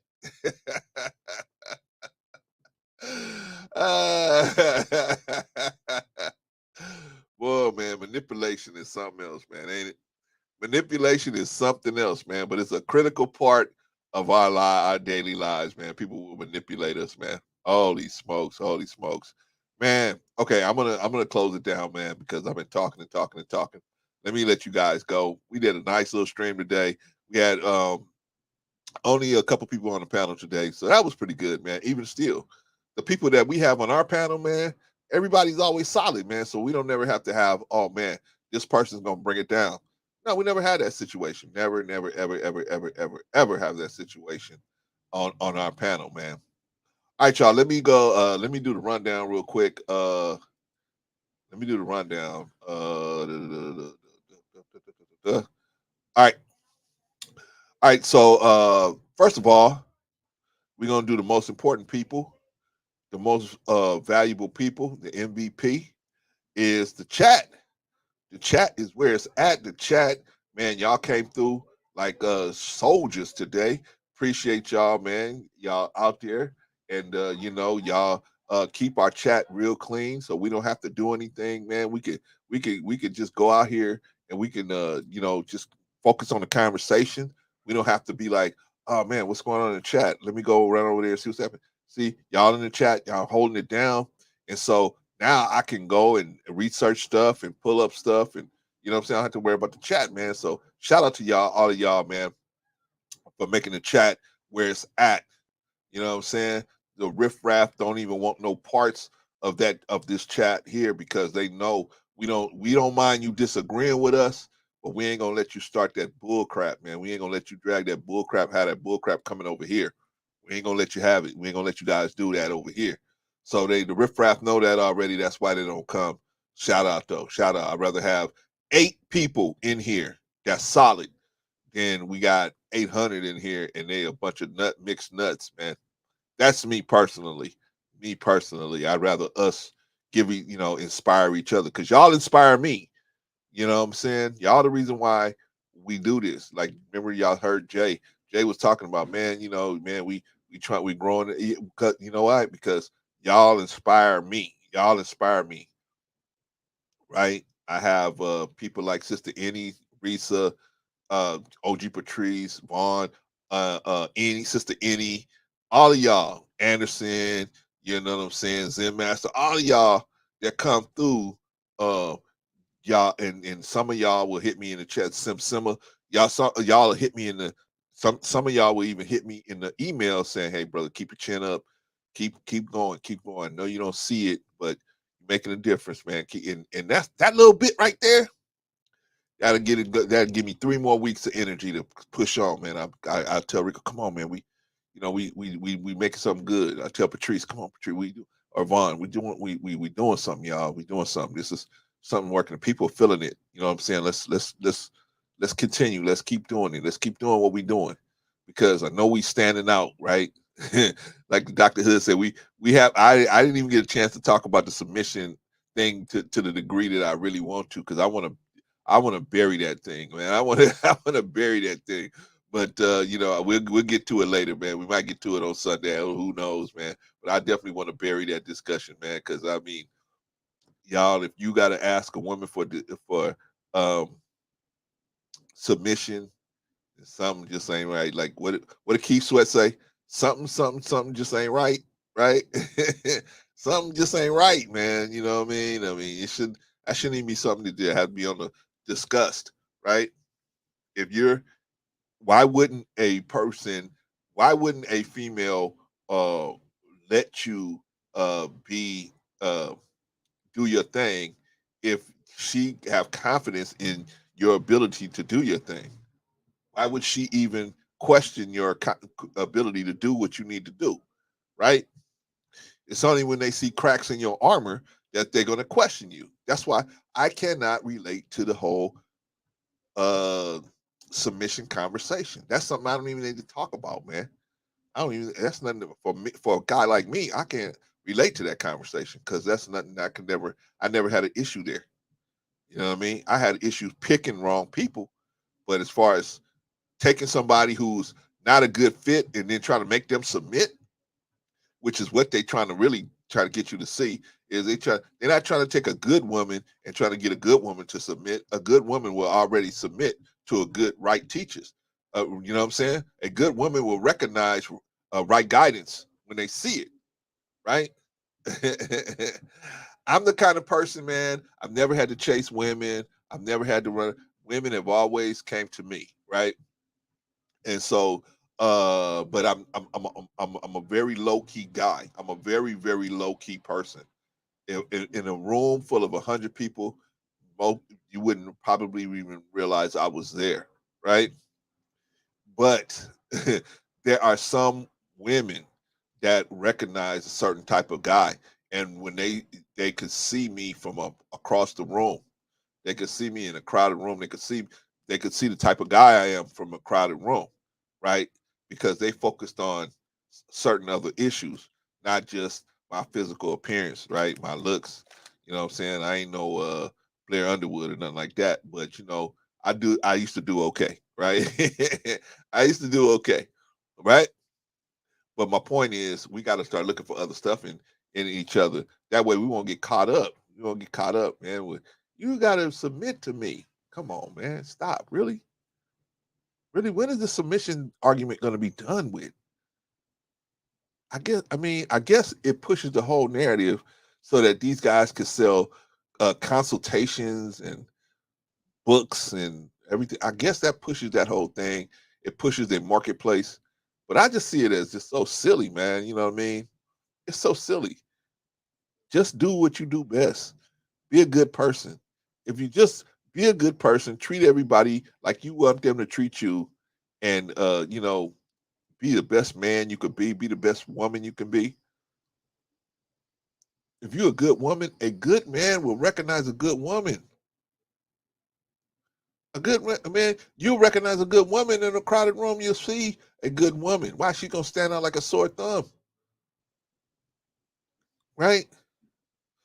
Smart people get that. It ain't the people that's yelling the loudest. It's the people that's moving that you don't see moving, right?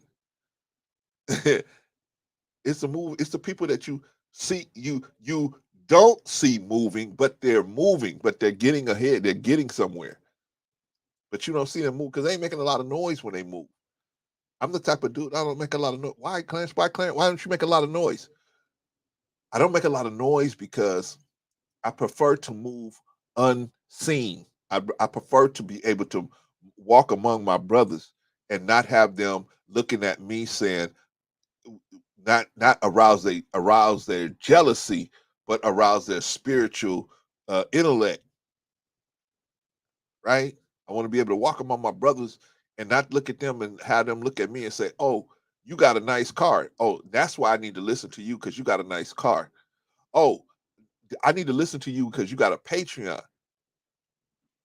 I need to listen to you because you got a gold chain around your neck." No, brother. You need to listen to me because I'm making spiritual sense to you. What? What did they say? To Caesar, give the things of Caesar, but to God, give the things to God. Right? I'm giving you spirit. I'm giving you life. Well, I'm not giving you life. I'm just leaving breadcrumbs to where you can go and get life.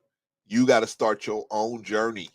You got to start your journey on where you are going to get your soul fed. You can get your spirit fed.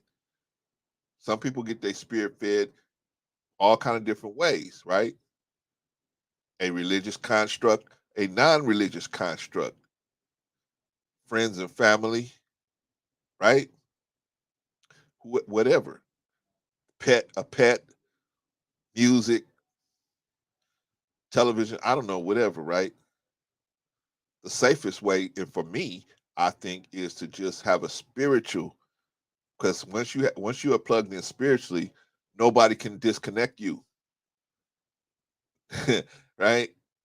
People die, people get sick, right? People write new music. You may not be feeling their new music, right?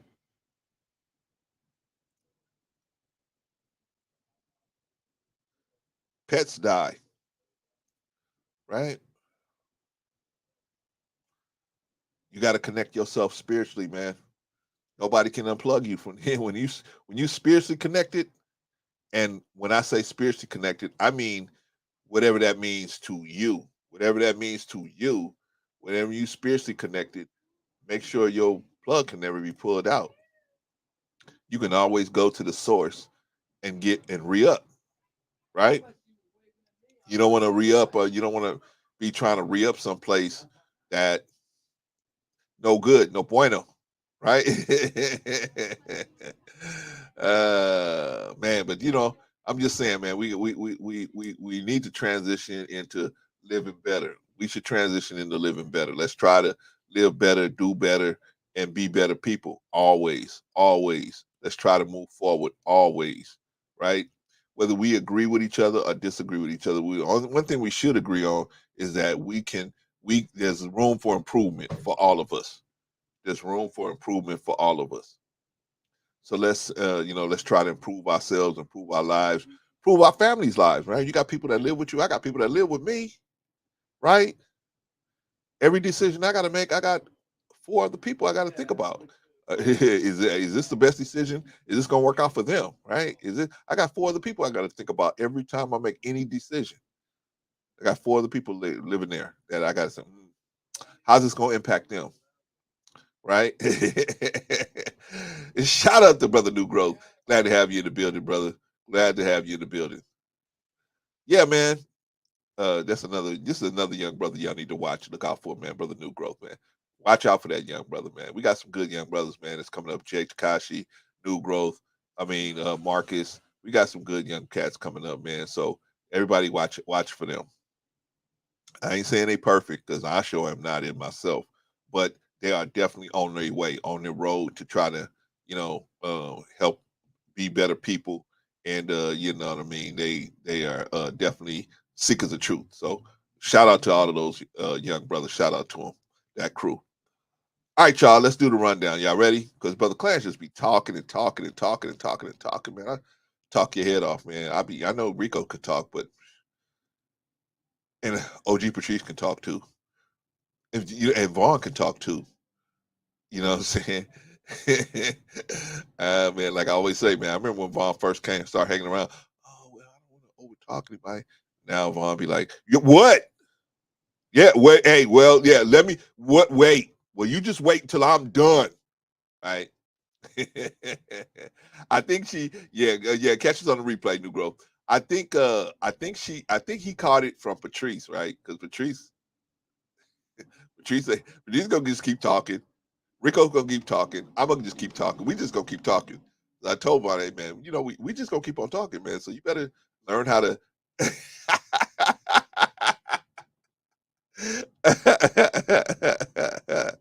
Yeah, man. Patrice. Shout out to Patrice. All of us gonna keep talking except Patrice. Not.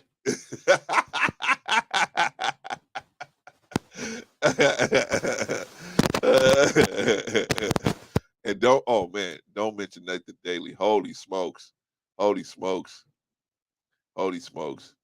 You have to get an oxygen tank for Patrice after you mention that Nathan. Patrice remind me of when you mentioned Nathan Daly. Patrice, remember the Three Stooges? Niagara Falls. Slowly I turn, step by step, inch by inch, right? I love you, Patrice. Yeah, my brother's getting married. Where? Niagara Falls. Niagara Falls. Slowly I turn, step by step, inch by inch. I try to lighten it up on this, man. You remember that, Vaughn? Boy, if you mentioned Nathan Daly, boy, woo. I had to tell Terrell Long one day. I said, man, you done did it now, man. You done mentioned Nathan and Patrice is going in, man. she go in like, remember that TV show SWAT? Do-do-do, do-do-do, do-do-do, do-do-do, do-do-do. And they go jumping through the windows and everything, right? That's how Patrice go in, man, on Nathan.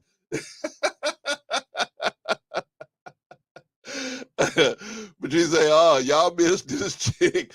Just came up on the panel where I was. I bounced quick because I didn't F with. Oh man, here we go. See, you can't mess with Patrice, man. You can't mess with Patrice. I can. I can. I got rights, man. I've been cussed out enough by Patrice. I can mess with her a little bit. But even me, even me, man. I watch it, man. When Patrice look at me like this, I go, okay. She said, I'm over that fake cop. All right. All right. All right. We'll see, Patrice. We'll see. We'll see when he come up when he come up on the panels. Niagara Nathan Daly. I'm just kidding. Y'all know I'm just messing with y'all, man. Patrice got more class and deal with Nathan like that. I'm just tripping. Man. She will get hot for a second, but she ain't. I'm just playing with y'all. I'm just playing with her. Nugo said it's not that you're wrong. You're just not accurate, Nathan. Yeah. It's not that you're telling the truth. You just got alternative facts, right? We just got alternative facts. Yeah, here's Patrice. Hey, Nathan, you said this. And Nathan's like, I didn't say that. But Nathan, we got it on tape. I said that, but I didn't say that. Oh, okay. You just don't understand when I said what I said. I said what I said, but I didn't say what you said. I said what I said. I said. That's what I'm saying. So that's what you don't understand.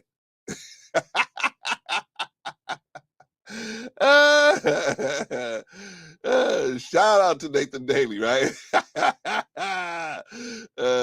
Woo, man. Hey, Vaughn, I had to tell Daryl one day, I said, man, why did you mention Nathan? Everything was going cool. Patricia was like, yeah, everything. Nathan came up. And another thing about Nathan. Yeah. It's just like the Three Stooges, man. Oh, you guys got married? Yeah, we got married in Niagara Falls. Niagara Falls. Slowly I turn. You youngsters, go look that one up. Go look up the Three Stooges in Niagara Falls. That's a funny bit right there, right? Negro said Nathan Daly. Oh, that's right. Yeah, you also after Nathan too, huh, Negro? Yeah. Negro said Toastmasters graduate gone wrong. Peace to that brother. Yeah, peace to. Shout out to Nathan Daly, man. Shout out to Nathan Daly. You know, man, he's pushing the program the best way he know how, man. You know what I'm saying? Unfortunately, you know, there's some information he could glean if he would just listen to a few people, but you know, man, he's determined and he's in what the Quran calls a fixed position where he is fixed in his belief, he's fixed in his understanding, he's fixed. He's not even open to the fact that maybe he might need an adjustment on what he believes. And when you feel like that, you're in a fixed position, and that's when trouble can come your way. And unfortunately, man, somebody's gonna pull his card. I mean, I think Patrice tried to, but she was still being respectful. I mean, somebody's gonna really pull his card and not even be respectful to the brother. Unfortunately, I see that coming for him. He already got that sister Robbie on his behind, man. She is on his behind like a pit bull, man. And so, but I guess they homies. I guess they really, but I don't know. I'm seeing that, you know what I'm saying? It's people, but hey, shout out to the brother. You know, man, we don't wish, we obviously, even Patrice, if you asked her, she don't wish no bad on the dude. Just wish the dude would not, you know, have to step on no one else to get his point across, right? We just don't want to, man, you know, don't step on us to get your point across. Go ahead and go do your thing, man. Push your program, but don't step on us to do it. You know what I mean?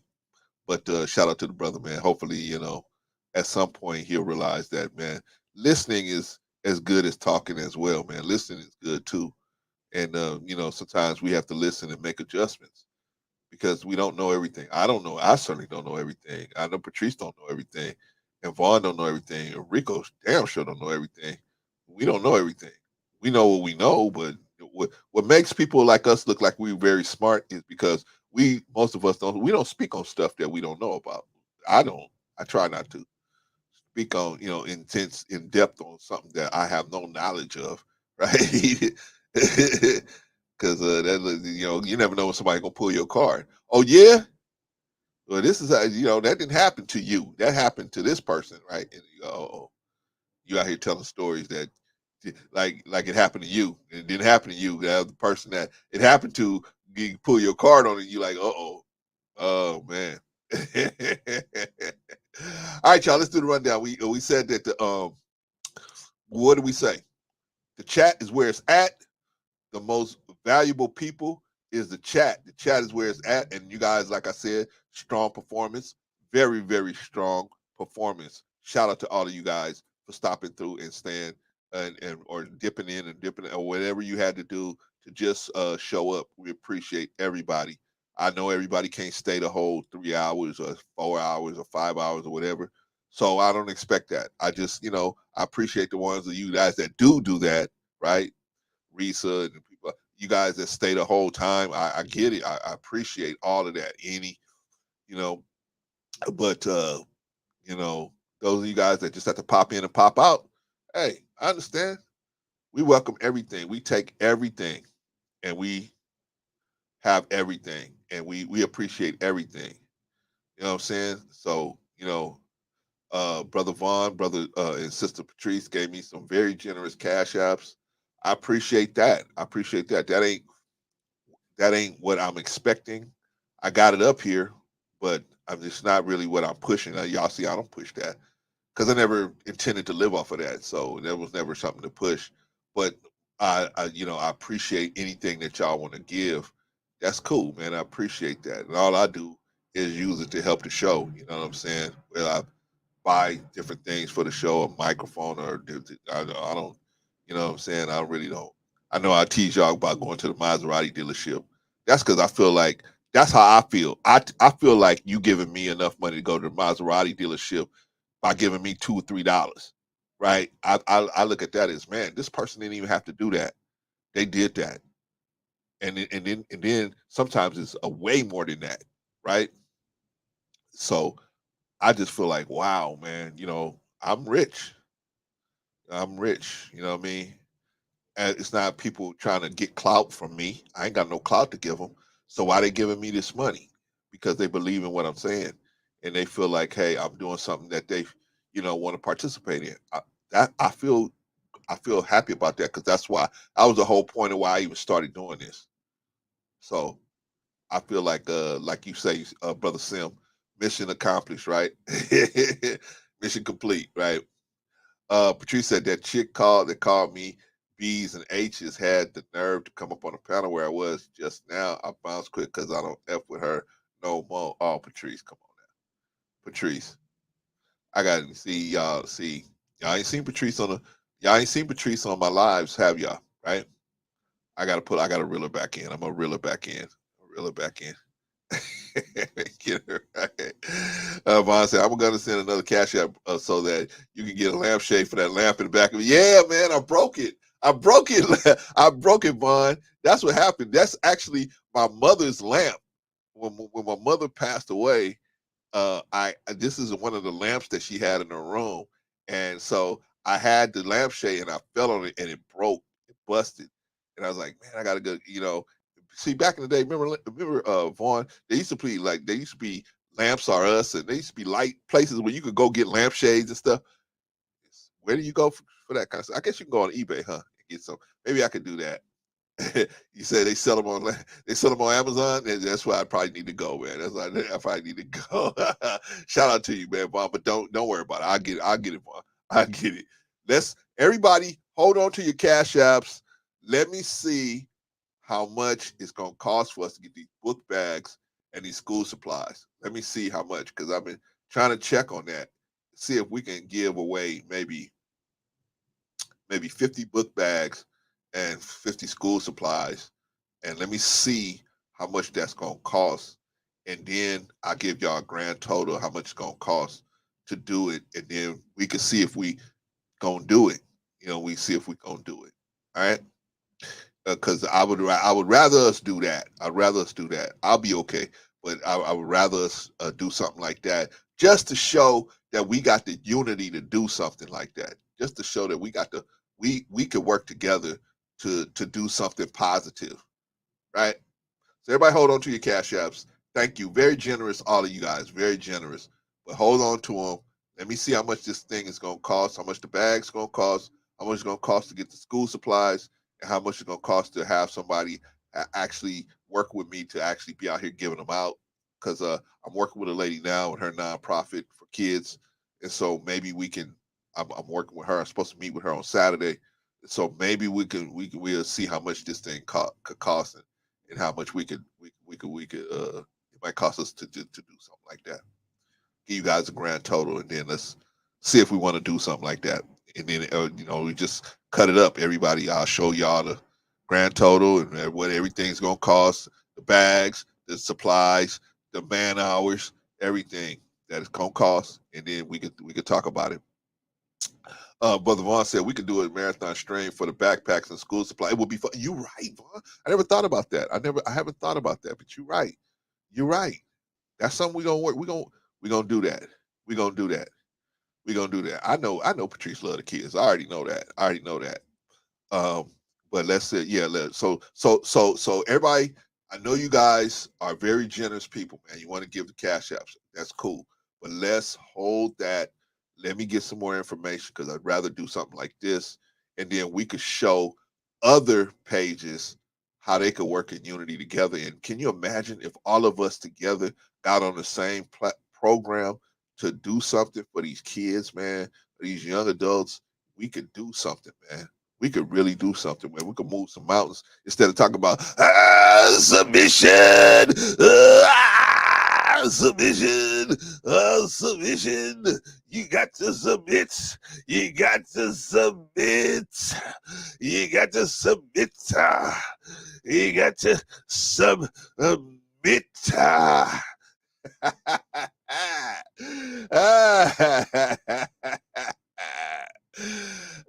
Shout out to the content creator, your favorite uncle. Shout out to him. All right, let's get down. Yeah, let's plan. Let's do it. Well, I'm gonna talk to the lady this Saturday. So we'll see. We'll see. I get some more information, and I'll give you guys an itemized list when I get the cost of what everything costs. I give you guys an itemized list, and I'm gonna break it down to how much each one of us could chip in to make it work, and we could decide from there, man. Whoever wants to do it can do it, and you know what I'm saying. And I'll show you everything, the cost, how much, the cost to get it over here, the cost to fill them up, everything, right? Because that's how you do business, Vaughn. You let everybody, if you're gonna do business with people, you gotta let them know it. You gotta let them see the books. You gotta let everybody see the books. That way they can know, okay, this is how much this costs, this is how much that costs, this is how much that costs, this is how much this costs. Right? We don't want to be like the political action committee, right? You'll never see how much everything costs, right? They spend that money any way they want to, right?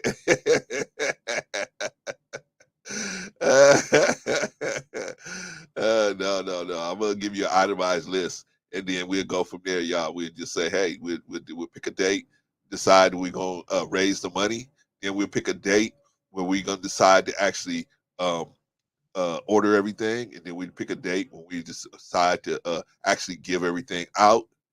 I'm saying I'll try to film it, and then we'll play it. You know what I'm saying? And you guys could see where your money went. You guys could see where your money went, and how all these kids that benefited from you having you doing what you did, right? That's how we supposed to move as a community, right? Okay, y'all. We gonna show these suckers how it's done, right? We gonna show them how it's done. Not suckers. They are brothers and sisters. So we're gonna show the rest of our brothers and sisters how it's done, right? All right, y'all. So I did the rundown, right? Oh, we did the chat. The chat, solid performance.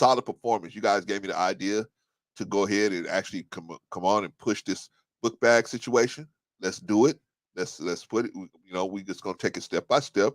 Just get the information, and then we'll see. I think this lady that I'm working with, will she be more than happy to help with a lot of this, with a lot of the what do you call that, the logistics of the situation, right? So we just got to see what's happening. All right. But the chat is where it's at. Strong performance, solid, very, very solid. Everybody in the chat today, very, very solid. Okay, who do we have on the chat on the panel today? Who do we have on the panel today? We didn't have. I forgot to I forgot to send you guys the link today, huh? Oh, I didn't send it to Rico, and I forgot to send. Oh, I forgot to send Patrice and Vaughn the link, or did I? Did I? No, I didn't. I didn't, because I didn't send it to Rico. I didn't send it to Rico because today is Rico's birthday, so I didn't. I didn't send him the link. Okay, so I forgot you guys. Sorry, because I'm like, what? Why she didn't just hit the link? But that's okay, Patrice. I'm about to shut it down now. Right. So anyway, but first of all, we had Rico. First of all, who do we have? We had the good doctor. We had Dr. Hood on. How do y'all think? How do y'all like Dr. Hood? I thought Dr. Hood came through, man. He always is a very conscientious young man. Very conscientious young man, came through, and he hit his points, he hit his marks. He was like, wait a minute, just because somebody have multiple baby mamas don't mean they a trash can dude. I agree with that. I agree with that. Sometimes it just don't work out. You have children with one lady, and then on the rebound, you might have children with another person. Now you got two baby mamas. You got two sets of children everywhere. That can happen. That can happen, and it happens to a lot of guys, right? Happens to a lot of guys before they get smartened up. They smarten up, right? That child services, that smartens them up, right? That child support. Hey, you start realizing, hey, this is an expensive hobby here, right? But yeah, so Dr. Hood said, hey man, just because the cat got different baby mamas don't mean he's a trash can dude. I agree. I'm glad he made that statement, because that wasn't what I was trying to say. If it came off that way, it wasn't trying to say. I know Vaughn, but 5 is out of here. Even the doctor said that. Even the good doctor said, hey man, 5 baby mamas, that's a little out of line right there. But yeah, that's an ugly situation. But like I said, what I mean, Nick Cannon's in a position financially where he can handle that, and Dr. Hood recognized that, and he gave his props for that. But at the same time, he said, "Hey, man, just because a dude is out there," he said, "It's not a hobby, Negro. Just because a dude is out there and he got a couple baby mamas, don't mean he's a trash can dude." And I agree. We've all made mistakes. We've all been in the bad places in our lives, right? We've all been in dark places in our lives where we didn't want to have to deal with situations, right? So, you know what I'm saying? We got to be able to, if we can see that we deserve forgiveness, we got to be recognized that other people deserve forgiveness as well, right? Can't just be one way. You can't just forgive yourself and not other people, right? All right. So, anyway, Dr. Hood, strong performance, solid, very, very solid performance, as always. As always, whenever he comes up, man, I know he's going to be a good take, man. But almost everybody, I never have to worry about anybody that comes up here, man. I used to, but now it's a lock, man. Most of the people that come up here, man, even people that come from, quote unquote, alternative thinking processes that come over here, most of them are really respectful, man. We never really have people that we never have people that are really, out of line over here, man. So this is one place they know, man. They're just not gonna get no run over here, man. So they'll come over here. All right. Anyway, yeah, I know Patrice. He is a hot mess. Nick is a hot mess, but like I said, it's a difference between him and the regular brother. And so what Dr. Hood was trying to say is, don't think every dude is like him. Every dude is not like Nick Cannon, right? Every dude is not like that. There's some dudes that are, you know, they don't have the finances, but they still trying to live that kind of life where they can impregnate anything moving, right? That's what we're trying to stop. We're trying to stop because the children gonna suffer, in my opinion. Children gonna suffer. All right, but shout out to Dr. Hood.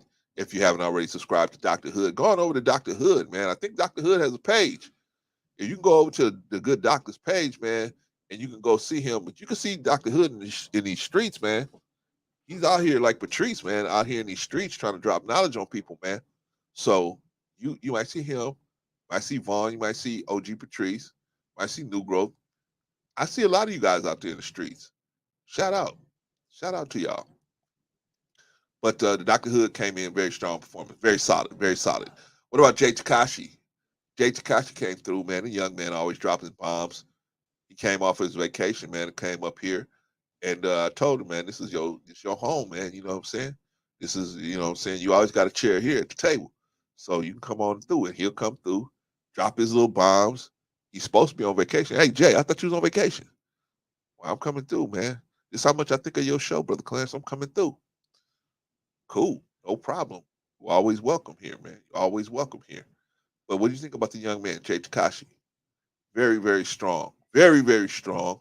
Very solid performance, man. As always, right? Young man comes through, drops a couple gems. Then he says, "Oh, I got to go to the gym." Let me tell you something. Let me tell you kind of dude Jay Takashi is. Jay Takashi is the dude. He ain't even on his own show. He got Marcus running his show. Shout out to Marcus. He got Marcus running his own. He got Marcus running his show, but he came here. He showed up here. Shout out to Jay Takashi, man. That's the type of dude he is, man. You gotta get props to a young man like that, man, because most of these youngsters, they ain't got sense like that, man, to say, hey, man, you know what? They're talking about something. I can give some credence. I can give some weight to what's being talked about. And Brother Clarence, he ain't gonna pull me down. He ain't gonna stop me from. So yeah, let me go on over there. Shout out to Jay Takashi, man. Strong performance. Very, very solid. Very, very solid performance from Jay Takashi. OG Patrice said, Brother Clarence, just because you have money, don't mean you should father multiple babies. We already went over this, Patrice. You got to come in the beginning. You was out there on somebody else's panel, commingling with your enemies out there instead of being here. Now that was my fault, Patrice, because I forgot to send you the link because I didn't send Rico the link, so I forgot to send you a phone the link. But she said, Brother Clarence, just because you have money don't mean you should father multiple babies. Well, Patrice, sometimes it don't work out, right? Like the situation with Mariah Carey, it just didn't work out, right? He moved on. He moved on. See, two baby mamas, I'm not going to really hold two baby mothers against you. I would prefer it to be one, but two baby mothers, man, anybody can make a mistake. You ain't married to any of these baby mothers. You're just willy-nilly with your seed. Yeah, Patrice. I mean, I don't like that either. I really don't. I really think that he should have, not been so giving, right? but like I said, this is something that is he feels like he is doing something. But oh, look at this. I'm telling you, this is the only lady that could come in here while I'm doing the rundown and come on the stage. I like that. I like that new picture, Patrice. Patrice, are you there? Patrice. Oh, they must have some bad weather in Arizona. Patrice. Oh, she must have she must have ran into some bad weather. OG Patrice, you was on the mothership. Once they find out you over here, man, they're gonna run you straight off the mothership. Straight off. Can you hear me, bro? Now I can hear you. Okay, how are you? I'm fine. I'm just closing up the show. That's I all. I know. But I want to come and say hey to my bro. I know. I haven't talked to you in a while. How you been? I'm good. I'm tired today, bro. It was a long day, I tell you, but I'm good. I'm good. How you doing? Oh, I'm doing blessed, man. Blessed is the best word I can use. Blessed is the best word I can use, man. I just gotta continue to try to inspire other people to be as blessed as me. I know that's right. I saw your video earlier. You was out and about. You was Yeah, out there in the California streets. yeah, up there, Doc Wilder, man. Yeah, and you know what? Geez, I was out there. I was right there at the water, right? And my camera, Hmm. I couldn't get my camera to work. I was like, oh man, I never had no problems with it. Never had none. I've had it forever. Never had an issue with it. And I get out there, all the way out there in the water, and it wouldn't work. And I had left my phone in the car. I had to go all the way back to the car. I was like, man, Oh, I bro, was I would going. love to see that too. That water. Yeah, it was going. I was gonna catch it right when the sun started coming up, and y'all would have caught it, man. That back to the sun on against the water. That's what I was going for, Hmm. man. But I couldn't, man. The camera just not working anyway. But yeah, man, I'm trying to be out there, Patrice. And what's going on with you, girl? I mean, you must got something to talk to me about, or you wouldn't hit me up this late in the game with the rundown going on. Yeah, but that's a private conversation. But yeah, Okay, all right. So you yeah, need to talk. people, yeah, people just still trying to be sloppy out here, man. I don't pay these people no attention. Okay. You know, All right, Patrice. Well, let me finish the rundown, and then can you hang out for finish the finish the rundown, bro. me? Okay. All right. All right. I'm gonna put you down just for a minute. Vaughn, get up here. You know you got. All right, we'll put you down, Patrice. All right. Now the Patrice came up. See, I was done, right? Well, no, I'm not done because Rico came up. So let me get Rico first. Rico came up. What do y'all think about Rico? It's Rico's birthday. Rico is 58 years old, man. You know what? When you get to be in your late 50s as a black man, that's good, man. That is really good, man, because the odds are you're not going to get that far. Either health reasons or lifestyle reasons or some other kind of reason, health reasons. You're just not going. The deck is stacked against you, man. So if you get that far, Patrice said, "Happy birthday to my brother Rico." Yeah, man. And he sent me some pictures. I can't, I can't pull them up now, so I'll have them for you guys on Sunday. I have them. I'll pull them up and I'll do a little collage for you on Sunday. I can't pull them up at this point, and run the broadcast at the same time. So I'll pull them up. But yeah, man, it's his birthday. What do you think what do you think of his performance today? Solid, always. He's always solid as always. Rico. Rico's a jokester, but he's always solid, man. Let me tell you something. I know y'all see Rico and he had his libations and all of that, right? Trust me, man. If you ask Rico a question about some business or something, some business matters, he will snap he will come right back, and he will give you he will give you some good advice. Check out Rico, man. I'm telling you, man. a lot of people, a lot of people can't get. See, I had a father like that cussed all the time and talked crazy like that. But in actuality, he was a very cool dude. He was a very cool dude. As long as you left him alone, let him hit his beers, he was cool, right? As long as we did what he asked us to do, it wasn't no problems. But the only times problems when we worked outside of his demands, right? So my father was a huge dude, right? And so we was like, he was. You didn't question him. You didn't question him, right? I remember one time, uh, my mother had bought my mother had bought a dog for my younger brother. My mother had bought a dog for my younger brother, right? And so we was looking at this. I was looking at this dog, and I said, "Man, that dog is kind of fat to be that little." It was a little thing, but it was fat. I said, "Man, this thing is getting fatter every day." They didn't tell us that the dog was pregnant when they sold it to us, right? Or maybe my mother knew and didn't say nothing, right? So my father would be like, don't let that dog come on the porch. Just give me, and he was like, y'all ain't even clean up behind that dog. Y'all don't feed that dog. He would always go off about this dog, right? He was always going off about this dog. saying, y'all, you know, I wish y'all never would have brought this dog here, right?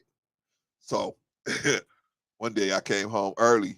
I just happened to walk in the door, man, and I surprised him. He was out there feeding his dog, giving it some dog food. The dog that he kept saying he hated and he didn't like it, he was giving the dog food and fresh water, right? I came up and I saw him doing it, right? Now here's a dog he been saying, I can't stand this dog. I don't know why y'all got this dog here and blah, blah, blah, blah, and y'all need to. He was stressing everybody out about that dog, and here he is feeding it, right? So you think I said, oh, look at you. Now you out here feeding the dog. Man, I didn't say nothing. I act like I didn't even see him. I act like I didn't see him, Vaughn. I was like, I don't see you. Because I wasn't going to let him say, oh, yeah? Yeah, because if I would have said, look at you feeding that dog, he would have said, oh, yeah?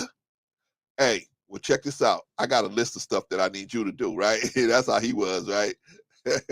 Oh, I need you to take out the trash. Well, I'm watching something right now. I don't want to take out the trash. Oh, you watching something and you don't want to take out the trash? Okay, now you got to take out the trash and go cut the grass. But I was doing this. Oh, okay. Now you got to take out the trash, cut the grass, and paint the front of the house. That's how my father was, man. I learned very quickly, man. Don't question nothing. Just do what you've been told. And that's it. Leave it. All right, y'all. You know what? I got one more person that came on the panel. Can you believe this? One more person came on the panel. Guess who? My sister, OG Patrice. OG Patrice. She did most of her talking in the chat, but she came in the panel. What y'all think about her performance? Just her showing up, right? Shout out to OG Patrice. Strong performance as always. Strong performance. She's like the rest of y'all in the chat. She can give a strong performance in the chat or up here. Vaughn said, I knew she would come up if we dropped the link, right? Well, what you doing, Vaughn? You messing around. You're supposed to be up here too, right? Anyway, shout out to OG Patrice. What do you think about her performance? Solid. Very solid. As always, very solid, very solid, very solid. We miss her. But, you know, hey, Patrice got things to do, man. So sometimes she'll be here, sometimes she won't. But, you know, she always got, you know, she always got our back and always got our love, always got us. We right behind you, you know what I mean? No matter what the deal is, no matter how the cards lay out. All right. All right, y'all. I think that's it. That's the rundown. That's everybody. That's everything. Look for us. We might be me. When I say we, me, Rico. I don't know if Vaughn and Patrice. I'll send them the link. If John send me the link, I'll send you guys the link too as well. You might see us on. Well, you'll see me for sure on the Dominican route because I got invited. He invited me today, but I think he invited Rico too. And so, and he always wants to talk to Patrice, and so you might see us over there. So if he sends me a link, I'll send you guys a link to get over there because he said he wants some help on something from me. So I'll go. I'll probably be over there on Saturday. We'll be over on the Dominican route. If you haven't already subscribed to the Dominican route, go on over to the Dominican route. You see Brother John. He's over there. That's his place. He used to play for the Yankees, and you know, this dude has done so many different things. But you know, we'll get into that later. Patrice said, "When is the show?" I don't know yet. I don't know. I know it's going to be on Saturday, Patrice. I just don't know when. But I'll send you everything that he sends me. Whatever he sends me, I'll send you Yvonne. So you know, so you guys can know what's up. But you know, look for us on the Dominican route. I don't, and like I said, I don't know when exactly that time is going to be. All right, y'all. So that's everybody. That's the rundown. That's everything. What do y'all think about Nick Cannon? And you know, let's talk about something else. If you guys got a topic for Sunday, I think Sunday we were supposed to do something about the sister asked us a question. I forgot to write that question down. Dog it. It was something we were supposed to do about blacks and how they've been treated throughout history. Something about that. Anyway, we'll find out. We'll figure it out. All right, y'all. Until Saturday or Sunday. Peace.